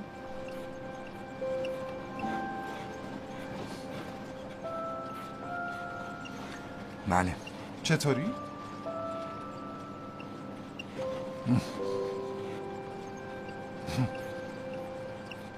از اون قسمت مرز اومدیم که سیم خاردار داره. از زیر اون اومدیم ولی اجازه گرفتیم.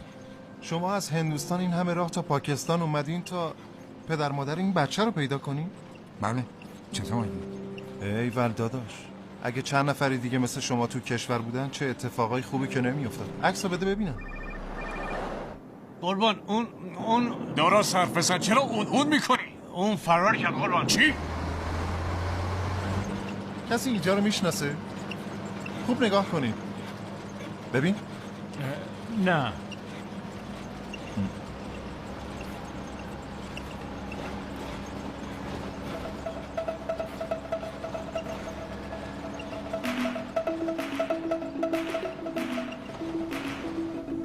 اونه خودشه. تندتر برو.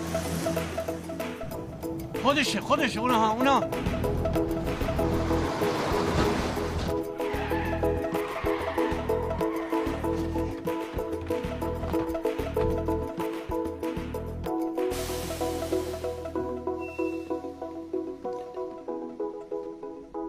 چی شد آقا؟ یا آقای ژاکت بتن با چشمای مشکی و یه بچه همراهش سوار این اتوبوس شده؟ نه قربان توی اون اتوبوس همچی کسی هیچ کدومتون یه مرد با یه دختر بچه کوچیک ندیدین؟ قربان چاندر نواب میگفت توی همین اتوبوس پیاده شو. قربان اون بچه با دیدن یه عکس به کوهستانایی اشاره میکرد که شاید خونش اونجا باشه. کدوم عکس؟ عکسو با خودش برد. همه اتوبوس‌های بزرگراه بازرسی کنین. بله قربان بله.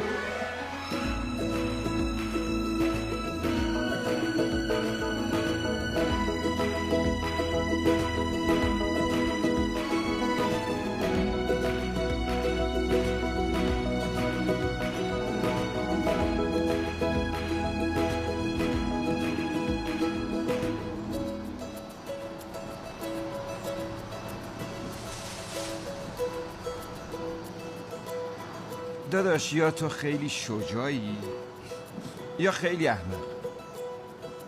این همه راه بلند شدی اومدی پاکستان، اونم بدون ویزا. خب واسه رسوندن این بچه به خانواده‌اش همین راه. خب حالا اشکالی نداره، ولی چطوری میخوای خانواده‌اش رو پیدا کنی؟ بگردم بالاخره پیداشون میکنم. کل پاکستانو؟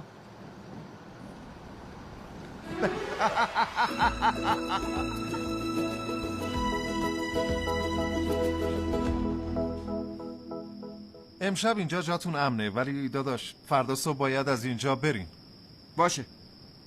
خداحافظ. خداحافظ.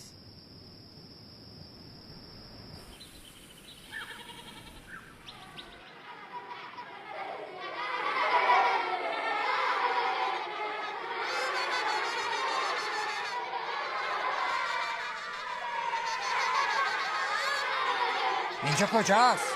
مسجد. ها؟ ای وای من اینجا چیکار میکنم؟ معذرت میخوام.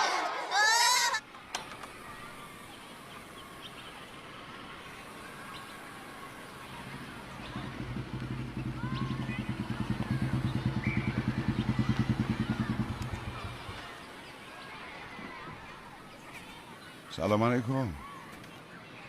چی شده داداش؟ حالت خوب نیست؟ پریشون به نظر میرسی. نه من چیزی نیست، حالم خوبه. بچه چرا اینجا وایسادی؟ بریم داخل. ای پسر ببینم دیروز چرا نیومدی؟ ببخشید استاد. ای شیطان، حالا برو تو چپ بشین تا من بیام. من نمیتونم برم داخل. چرا؟ چون مسلمان نیستم. خب که چی داداش؟ ورود به خونه خدا برای همه آزاده، واسه همین هیچ وقت به مسجد قفل نمیزنیم. بریم بیا. خب بچه ها بشینین سر جاتون.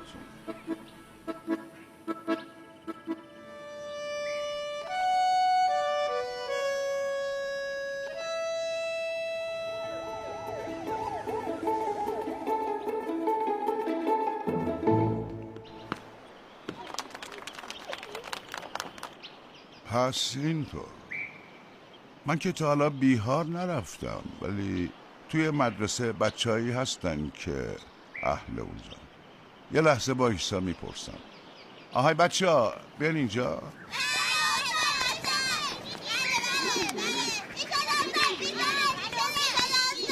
خب همگی به این عکس با دقت نگاه کنین، بعد بگین اینجا کجاست. هر کی جواب درست رو بده جایزه میگیره، اونم یه جایزه بزرگ. حالا بگین. وایسا یه خورده برو عقب. ببینم این پسره با نواب بود، درسته؟ بیا اینجا ببینم. بگیرینش. وایسا ببینم.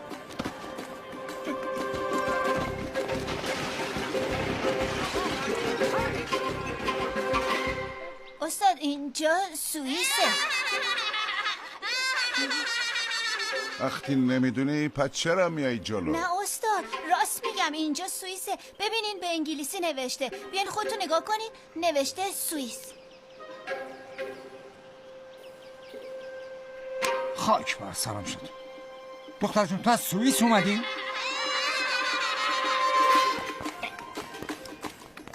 وایسا ببینم. وایسا ببینم. هی وایسا.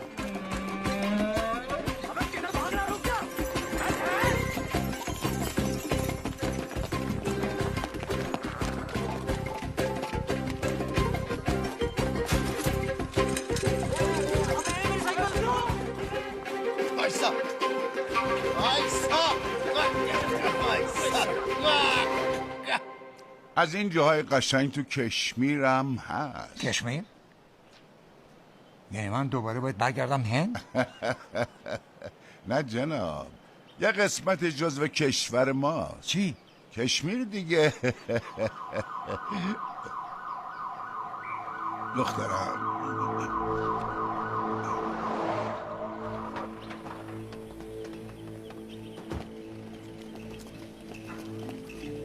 صبر کنید، اول اون تفنگا رو بذارین تو ماشین. بعد سلام آقا، امروز یه غریبه این طرفا ندیدیم؟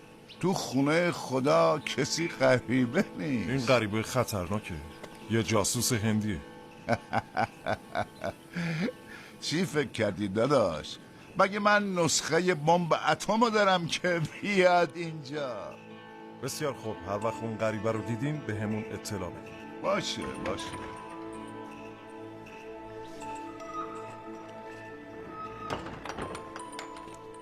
بیرون رفتن از اینجا مشکله.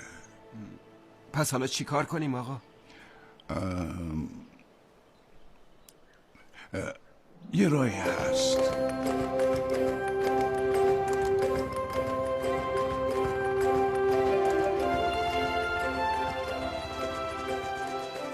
ببین پاوان مغرور وادار به چه کارایی شده. اول که تو مسجد خوابیدم، الانم چادر سرم کردم.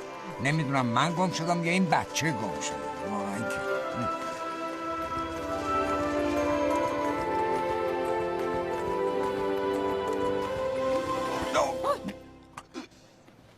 چی؟ خدا رفته پاکستان؟ تو که گفتی تو آتاری میره بچه رو سوار قطار میکنه و میاد. رو چه حسابی رفته پاکستان؟ کی بهش پاسپورت و ویزا داده؟ بدون ویزا و پاسپورت رفته. بدون پاسپورت و ویزا رفته پاکستان؟ اون وقت تو کاری نکردی؟ شما آروم باشی، حالتون خراب میشه. تو نمیدونی که اون چه کار خطرناکی انجام داده؟ ما یه زنم به زور نگه میداریم. باورم نمیشه این آقا 2 تا زن داره.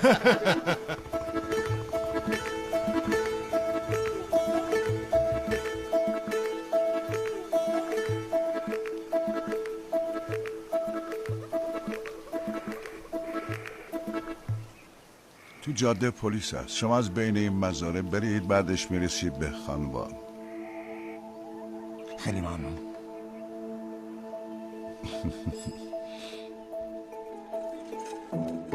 چی؟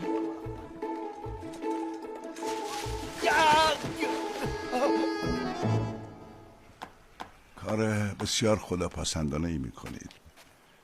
از خدا میخوام که این بچه رو با آغوش پدر و مادرش برگردونه. خدا حافظ.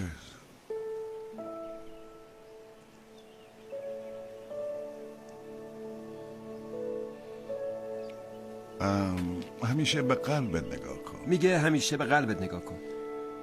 باشه این کارو میکنم. میگه باشه این کارو میکنم. خدا حافظ شما. خدا حافظ.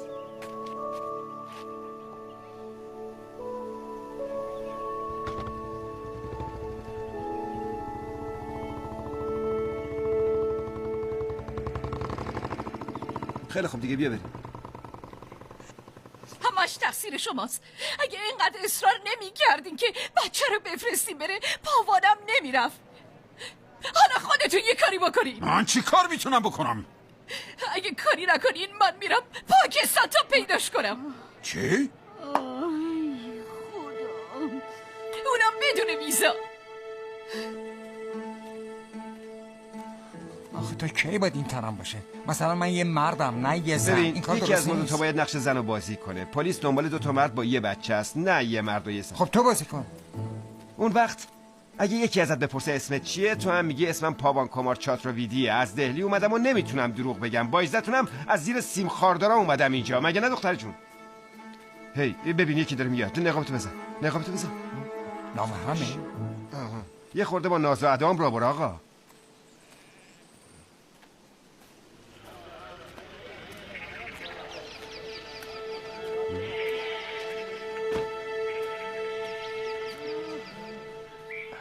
دختر جون یه کاری میکنی؟ اون کی میفته؟ کجا میری؟ هی جناب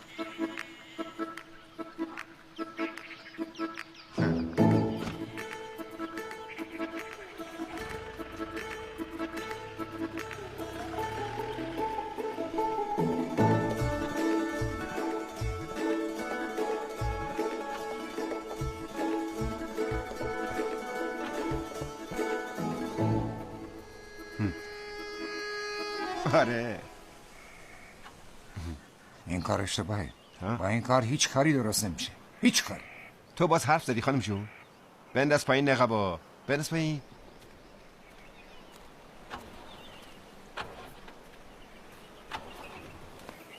ای بابا دوباره این لگن خراب شد. هی آقا میخواین کمکتون کنم؟ من مکانیکی واردم. بفرمایید.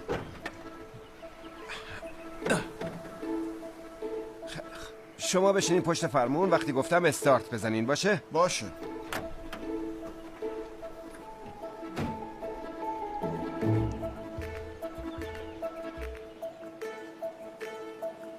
چی شد داداش؟ درست نشد؟ عجله نکن، الان درستش میکنم. ها، مکانیکی یا دکتری؟ هر دوتاش.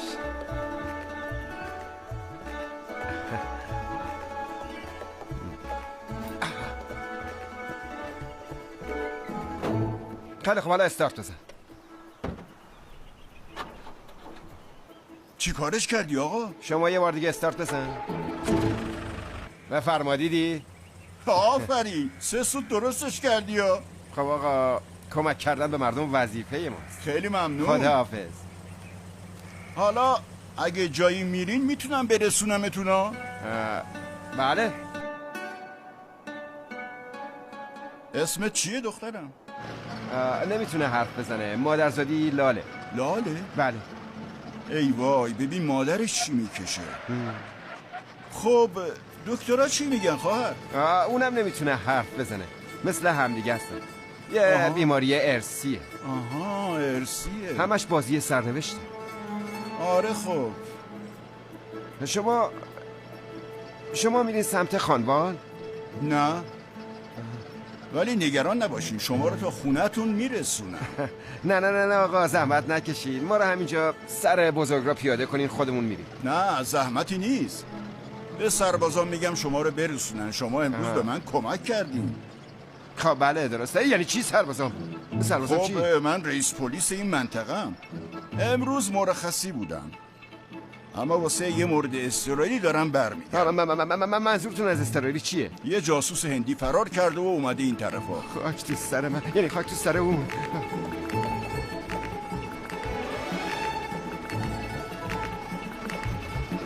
ببینم تا کی میخواد فرار کنه. جان نواب کن. मुझे नहीं मालूम। नहीं मालूम। नहीं मालूम मुझे खुदा कसम उसको मैंने आखिरी बार जासूस वो पीछे बस में जाते हुए देखा था मैंने उसको आखिरी बार। फोन भी लगाया, फोन ऑफ है फोन। بیا با شماره خودت جلوی من بهش زنگ بزن.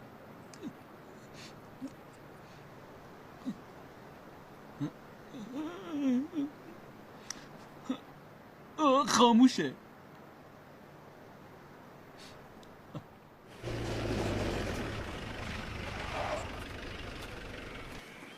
بفرمایین، ما رسیدیم. حالا از اینجا افرادم شما رو میرسونن.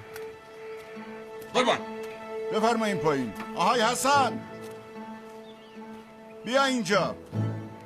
ببین اینا مهمونای خاص منن. البته مکانیک خبره‌ای هم هست. اینا رو تا دم در خونه‌شون تو فانیوال برسون. بله قربان.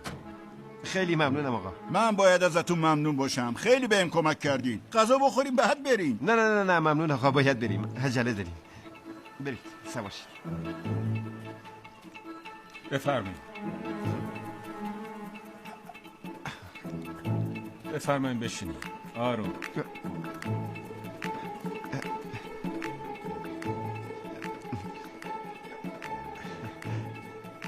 خداحافظ. خداحافظ. ساعتی یه بار بهش زنگ میزنی، بالاخره گوشیشو بر میداره.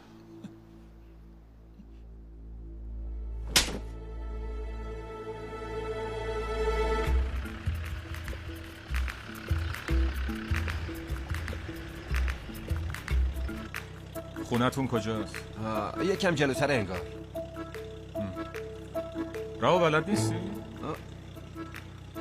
نه اینکه خیلی وقت نبودیم، به خاطر همین. راستش ما با هم فرار کردیم رفتیم، بعدم ازدواج کردیم. خیلی خوب جناب، همینجاست. همینه، نگهدار خونمون همین. خیلی خوب، خدا رو شکر خونتون پیدا شد. انقدر هیجان ازدواج داشتی که خونتو فراموش کردی. بله راست میگی، نباشه. اشکال نداره. بقا رو صدا کن. بله قربان. از مرکز در مورد اون جاسوس چه اطلاعاتی دادن؟ قربان اسمش پاوان معروف به مرده. همراهش یه خبرنگار محلی به نام چاندر نوابم هست. تا دم در میرسونمتون. نه آقا ممنون که بارو تا همینجا رسوندین. دستون درد نکنه. باشه خدا مواظب خودتون باشید.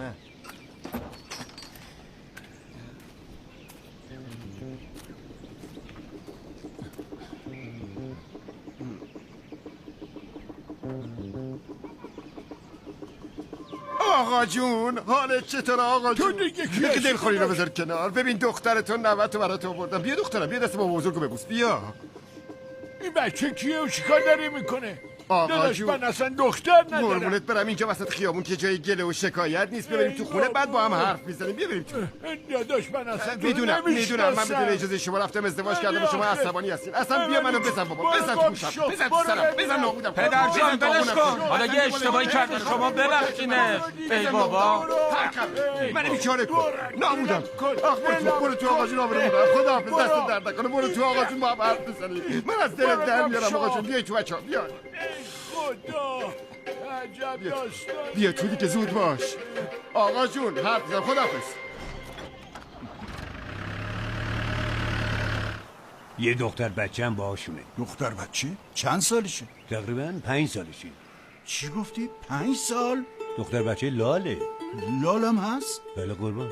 پس چرا بایستادی منو نگاه میکنی؟ با بیسی به حسن اطلاع بده. بله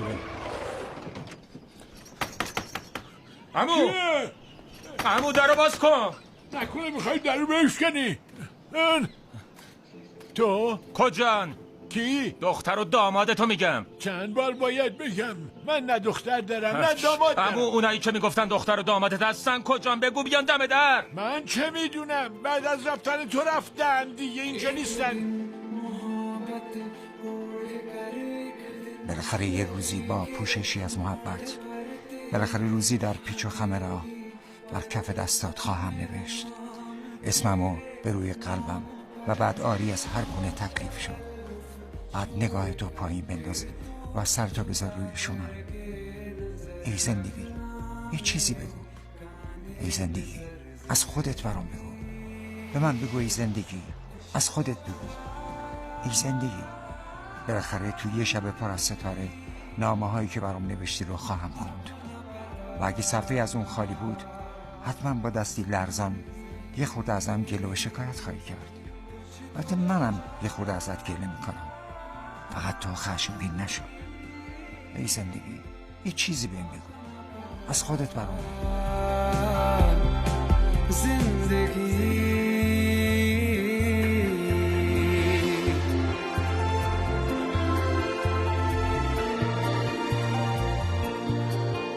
तारों भरी एक रात में तेरे खत पढ़ेंगे साथ में कोरा जो पन्ना रह गया एक कांपते से हाथ में थोड़ी शिकायत करना तो थोड़ी शिकायत मैं करूं नाराज बस ना होना तो जिंदगी कुछ तो बता.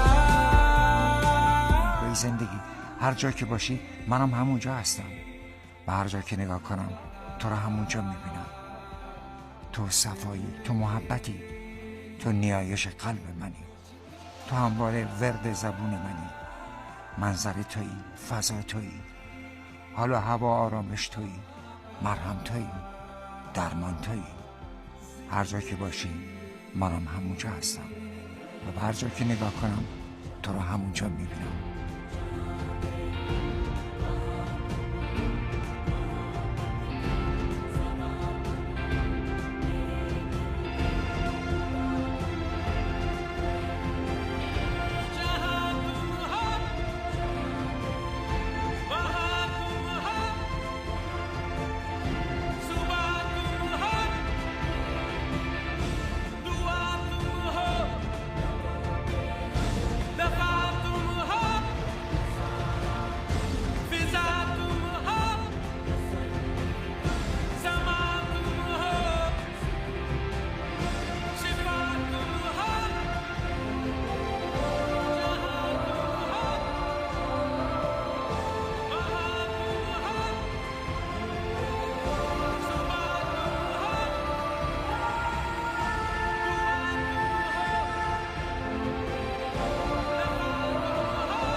چاندر نبود.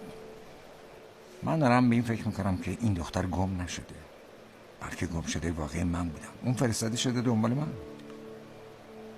از کار دنیا سر در نمیاریم. خداوند بعضی وقتا راههای جلوی ما میذاره تا به چیزی برسیم. نمیدونم تو باید به چی برسی، ولی تو باید تمام تلاش تو بکنی. باید بفهمی که چرا به این راه اومدی و دلیلش چی میتونه باشه.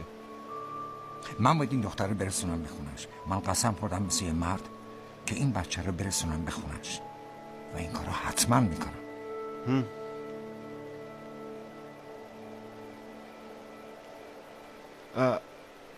یه چیزی هست که میتونه خیلی کمکت کنه. تلویزیون. داستان زیاد جالب نیست. چی دارین میگین آقای شمس؟ یه هندی داره به این وسیله به یه بچه لال پاکستانی کمک میکنه. به نظر من که داستان هیجان انگیزیه. اون داستان جاسوست هیجان انگیزتر بود. اون چی شد؟ نه اون جاسوس نیست آقا. پس دیگه حرفی نمیمونه. خداحافظ. الو آقا، اما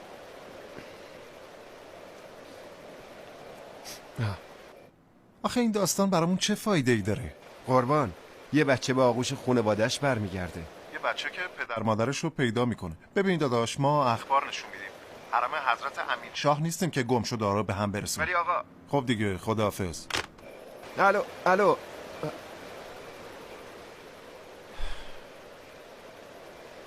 نفرت خیلی راحت به فروش میره، ولی عشق و محبت نه. این حرم حضرت امین شاه چیه؟ یه حرم خیلی مشهوره. شنیدم اونجا همه به مرادشون میرسن. خب چرا ما تا اونجا نرفتیم؟ واقعا؟ تا اسم حرم و مسجد رو میارم تو تب میکنی. تو دیگه از مام برای رفتن به مسجد و حرم داغ‌تر شدی.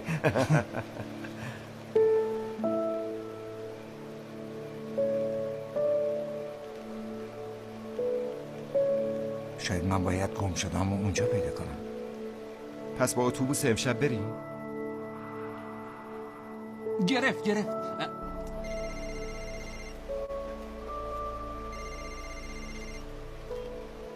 کامی. الو داداش چاندر، خدا رو شکر، نگرانت شدم. تو کجایی؟ کسی کنارت نیست؟ نه کسی کنارم نیست. تو با اون جاسوسه کجایی؟ بابا اون جاسوس نیست داداش، آدم خیلی پاک و درستیه. یعنی چی جاسوس نیست؟ اومده یه بچه گم شده رو به خونش برسونه. خب الان شما کجایی بیام پیشتون؟ داریم میریم درگاه حضرت امین شاه. شنیدم اونجا خیلی ها به گم شدهشون میرسن. باشه داداش، مواظب خودتون باشین. خداحافظ.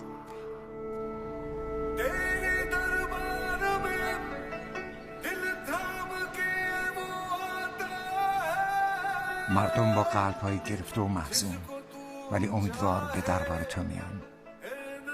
ای نبی، تو هر کی رو که بخوای میطلبی. منم با سری افکنده به درگاه تو اومدم. ای نبی، تو همونی که باید باشی.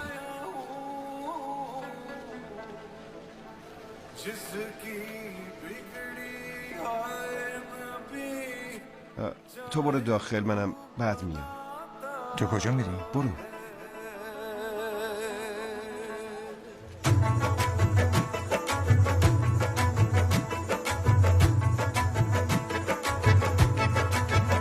भर दो झोली मेरी या मोहम्मद, लौट कर मैं न जाऊंगा खाली। भर दो झोली मेरी या मोहम्मद, लौट कर मैं न जाऊंगा खाली।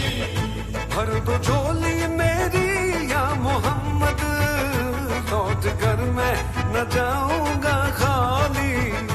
भर दो झोली मेरी या मोहम्मद, लौट कर मैं न जाऊंगा खाली। बंद दीदों में भर डाले आंसू, सिल दिए मैंने दर्दों को दिल में। बंद दीदों में भर डाले आंसू, सिल दिए मैंने। داداش لطفا برین کنار. سلام علیکم، من چاندر نواب هستم. امروز میخوام براتون از آدمی بگم که در تاریکی شب بدون ویزا از زیر سیم خاردارا به کشورمون اومده. اسمش پاوانه. سامان مرامم رو بس رحمت کنه ای مولای من، ای مولای مدینه منو دست خالی به خانه بر نگردان.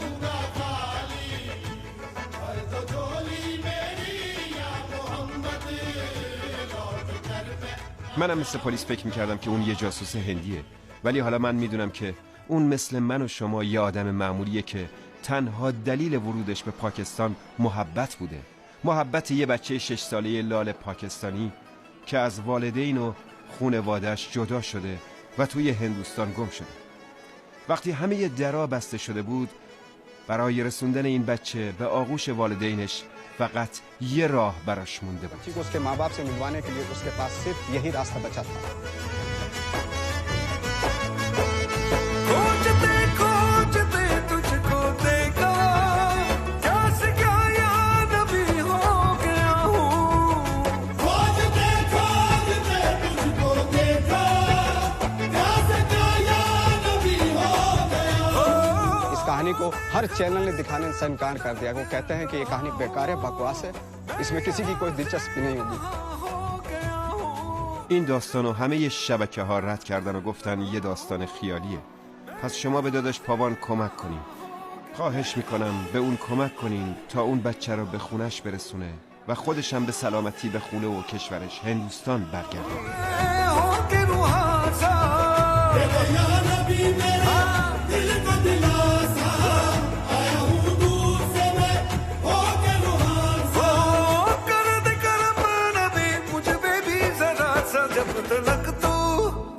जब तलक तू बना देना दिल की दर्द तेरे न जाए सवाली. हर तो झोली मेरी ताजदारे मदीना लौट कर मैं न जाऊंगा खाली. हर तो झोली मेरी या मोहम्मद लौट कर मैं न जाऊंगा खाली.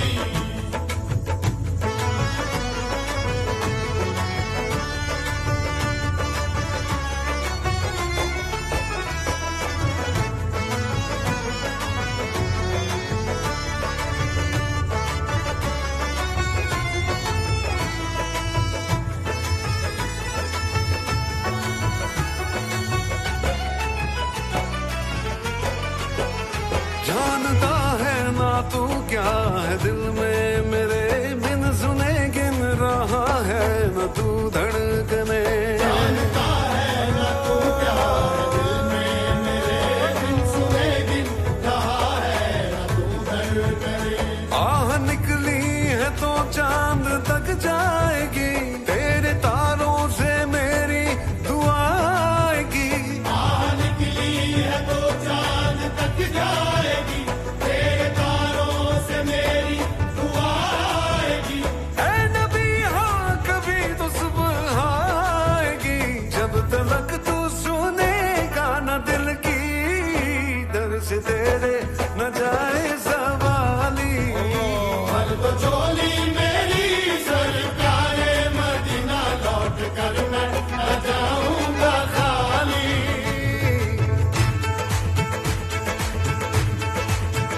दम दम अली अली दम अली अली दम अली अली दम अली अली दम अली अली दम अली अली दम अली अली दम अली अली अली दम अली अली दम अली अली दम अली अली अली अली दम अली अली दम अली अली दम अली अली अली अली दम अली अली दम अली अली दम अली दम दम अली अली दम अली अली दम अली अली दम अली दम दम अली अली दम अली अली दम अली अली दम अली दम दम अली अली दम अली अली दम अली अली दम अली दम दम अली अली दम अली अली.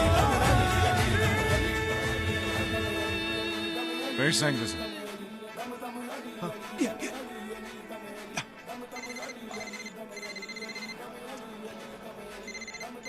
پلیس دنبالمونه. بر نمیداره. گوشی رو بردار. چی؟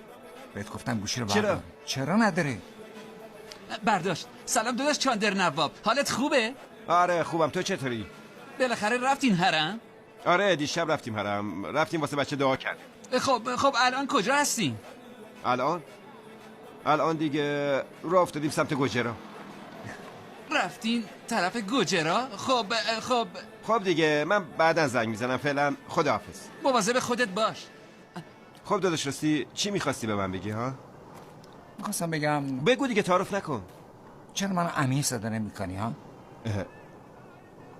گفتی چی صدات کنم؟ امیر؟ این دیگه کیه؟ چی؟ امیر صدات کنم؟ آره؟ اگه این بچه رو شناختین یا اگه چیزی ازش میدونین محبت کنین، تلفنتون رو توی وبسایت بذارین، ما باهاتون تماس میگیریم. فیلمبردار چاندر نواب. فیلم شما دوتا رو گرفتم گذاشتم تو اینترنت. آخه اینترنت خیلی قدرتمنده داداش. کسی هم شماره‌شو دادی؟ تا حالا بازدید کننده کم بوده، کم کم میذارم. عزیزم تو هم میخوای ببینی؟ باشه برش میگردونم آقا.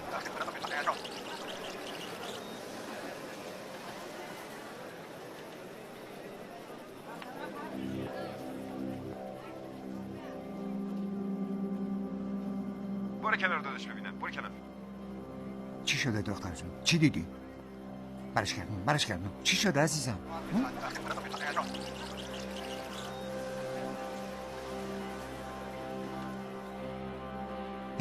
نگرش دار.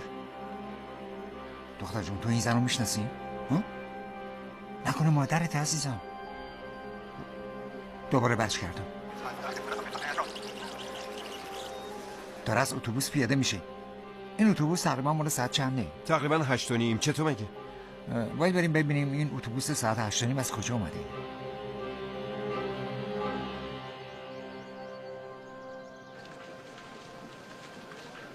اتوبوس اومد.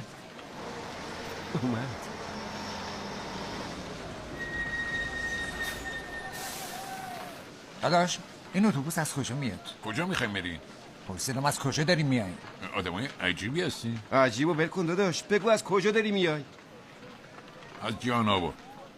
دخترم اسم روستای تو جهان آباده؟ قبل از اونم روستای اوسل هست. اوسلی؟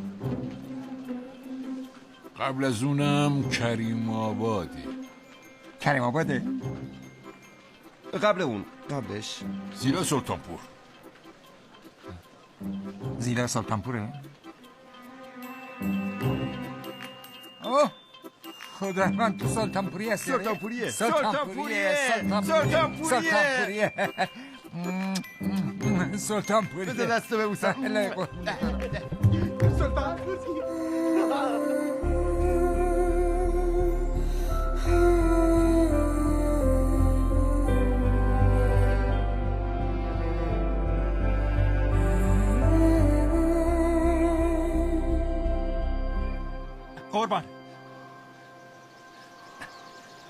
قربان این ویدیو رو ببینین.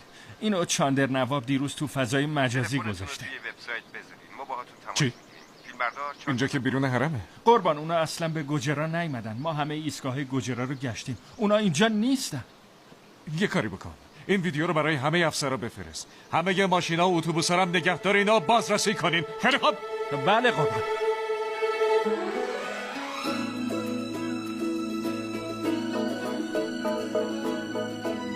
درخت برای روستاتون تنگ شده نه؟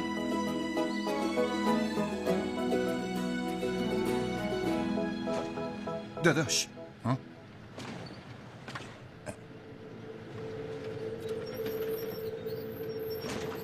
خوب گوش کن چی میگم.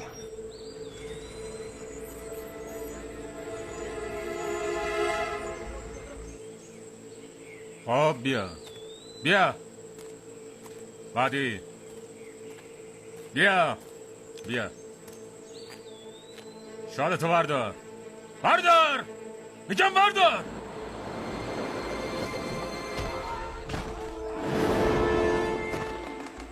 بگیرینش زود باشین. بیای از این طرف بیای. از اون برم بایستا برین دنباله.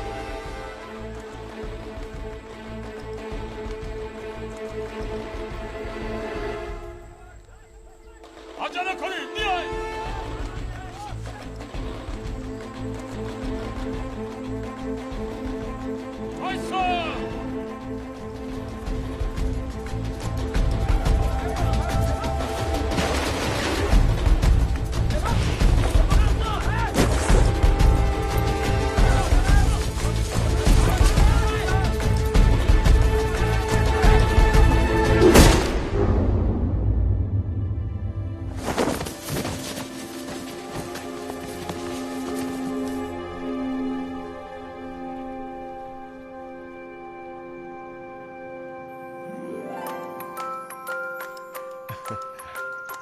هی دختر جون.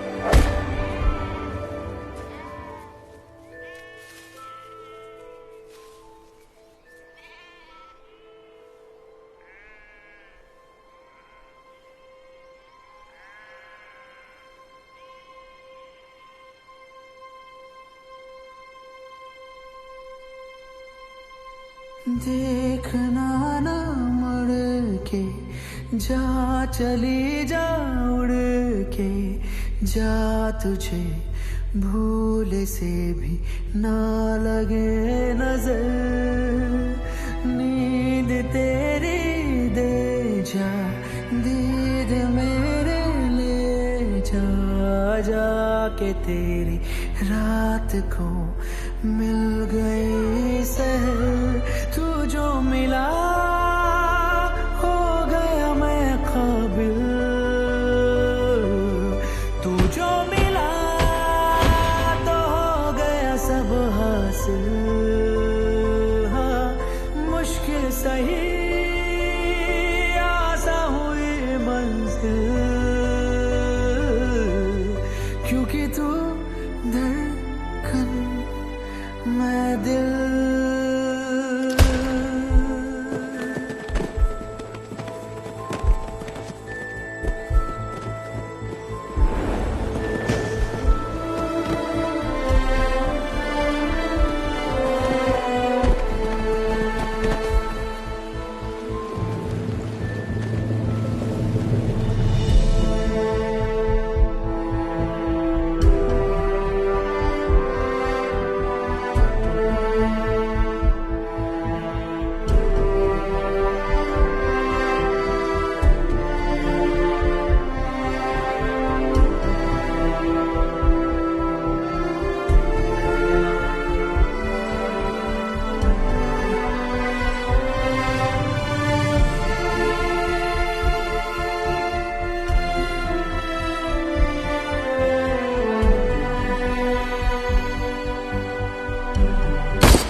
سلام علیکم. من چاندر نواب هستم. امروز میخوام براتون از آدمی بگم که در تاریکی شب رضا के रात के अंधेरे में बॉर्डर के तारों के नीचे से घुसा है और जिसका नाम है داره به کشورمون اومده و اسمش پاوانه. منم مثل پلیس فکر میکردم که اون یه جاسوس هندیه، ولی حالا من میدونم که اون یه جاسوس هندی نیست. پس این آدم کیه؟ چرا وارد کشور ما شده؟ چی میخواد؟ اونم مثل من و شما یه آدم معمولیه که تنها دلیل ورودش به پاکستان محبت بوده. محبت یه بچه 6 ساله لال پاکستانی که از والدینش جدا و توی هندوستان گم شده بود. وقتی برای پاوان همه درا بسته شده بود، برای رسوندن این بچه به آغوش والدینش فقط یه راه مونده بود. اون خانواده بچه رو خوشحال کرد و خودشم گم شده ای داشت که اینجا پیدا کرد، در حرم حضرت امین. پس باید به داداش پاوان که الان اسمش رو به داداش امین تغییر داده کمک کنیم تا به سلامتی به خونه و کشورش هندوستان برگرده. اگه این بچه رو شناختین یا اگه چیزی ازش میدونین، محبت کنین تلفنتون رو توی وبسایت بذارین. ما با شما تماس میگیریم. چاندر نواب، کشمیر.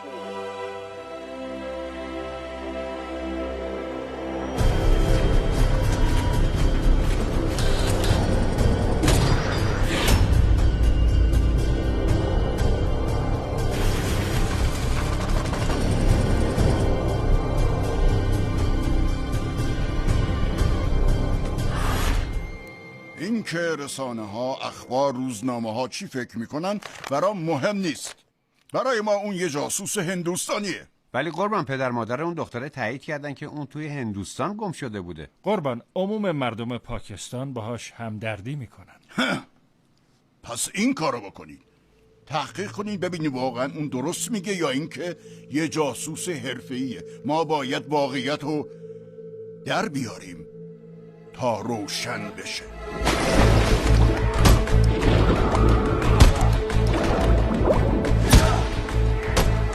अपने आदमी को बोलो कि इंडिया वाली इन्फॉर्मेशन जल्दी दे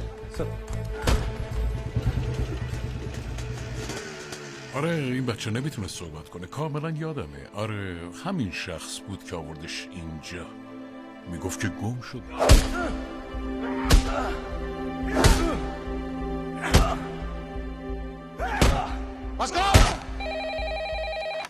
हेलो जनाब कुरुक्षेत्र पुलिस स्टेशन और दिल्ली में हमारी हाई कमीशन दोनों ने इस आदमी की स्टोरी वेरीफाई करी है ये वहां उस बच्ची को लेकर गया था जनाब ये आदमी जासूस नहीं हो सकता जनाब हामिद खान आप ये तय नहीं करेंगे कि कौन क्या है ये काम मेरा है आपका काम है उससे कबूल करवाना कि वो जासूस है लेकिन जनाब और हाँ, अगर आप ये काम नहीं कर सकते तो अभी बता दीजिए हमारे पास और भी बहुत काबिल अफसर है और आपको शायद छुट्टी की जरूरत है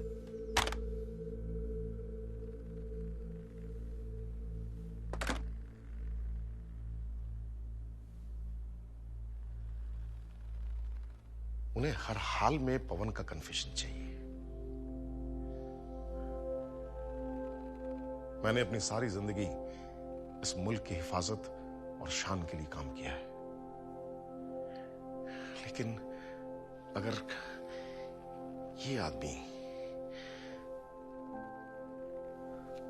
अगर इस आदमी को सारी जिंदगी के लिए पाकिस्तान की जेल में डाल दिया गया तो ये हमारे मुल्क की शान के खिलाफ होगा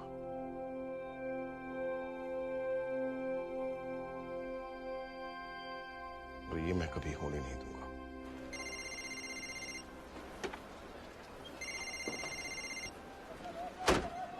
الو بله آقا آقای حامد آقای حامده بله آقا بله بله قربان بله ممنون بله خوبه بله ممنون قربان زود باش دوربینو در بیار زود باش درش بیار باشه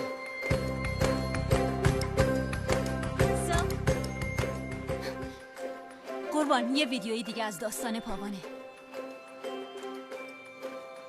خوبه پخشش کن چشم قربان آبجی راسیکا بیا ببین داداش پاوان تو تلویزیونه و امروز خبرنگار پاکستانی چاندرا نواب یک ویدیوی دیگر از پاوان یا امین که فعلا بازداشت شده در نت پخش کرده است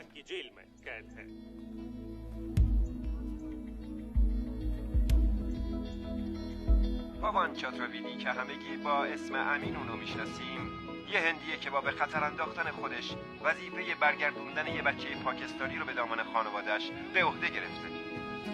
داستانو ضبط کن. آخه چرا پاوان این کارو کرده؟ به خاطر پول؟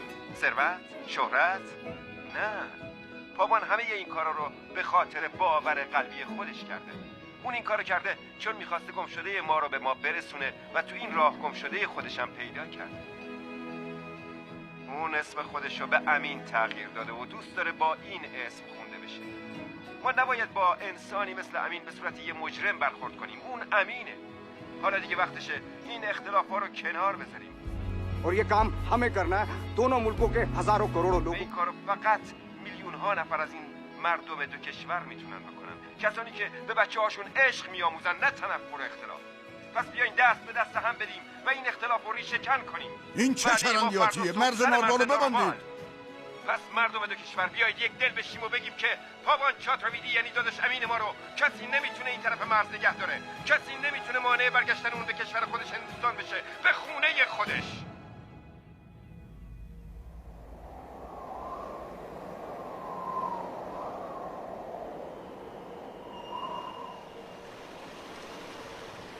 ایستگاه بازرسی مرز ناروان.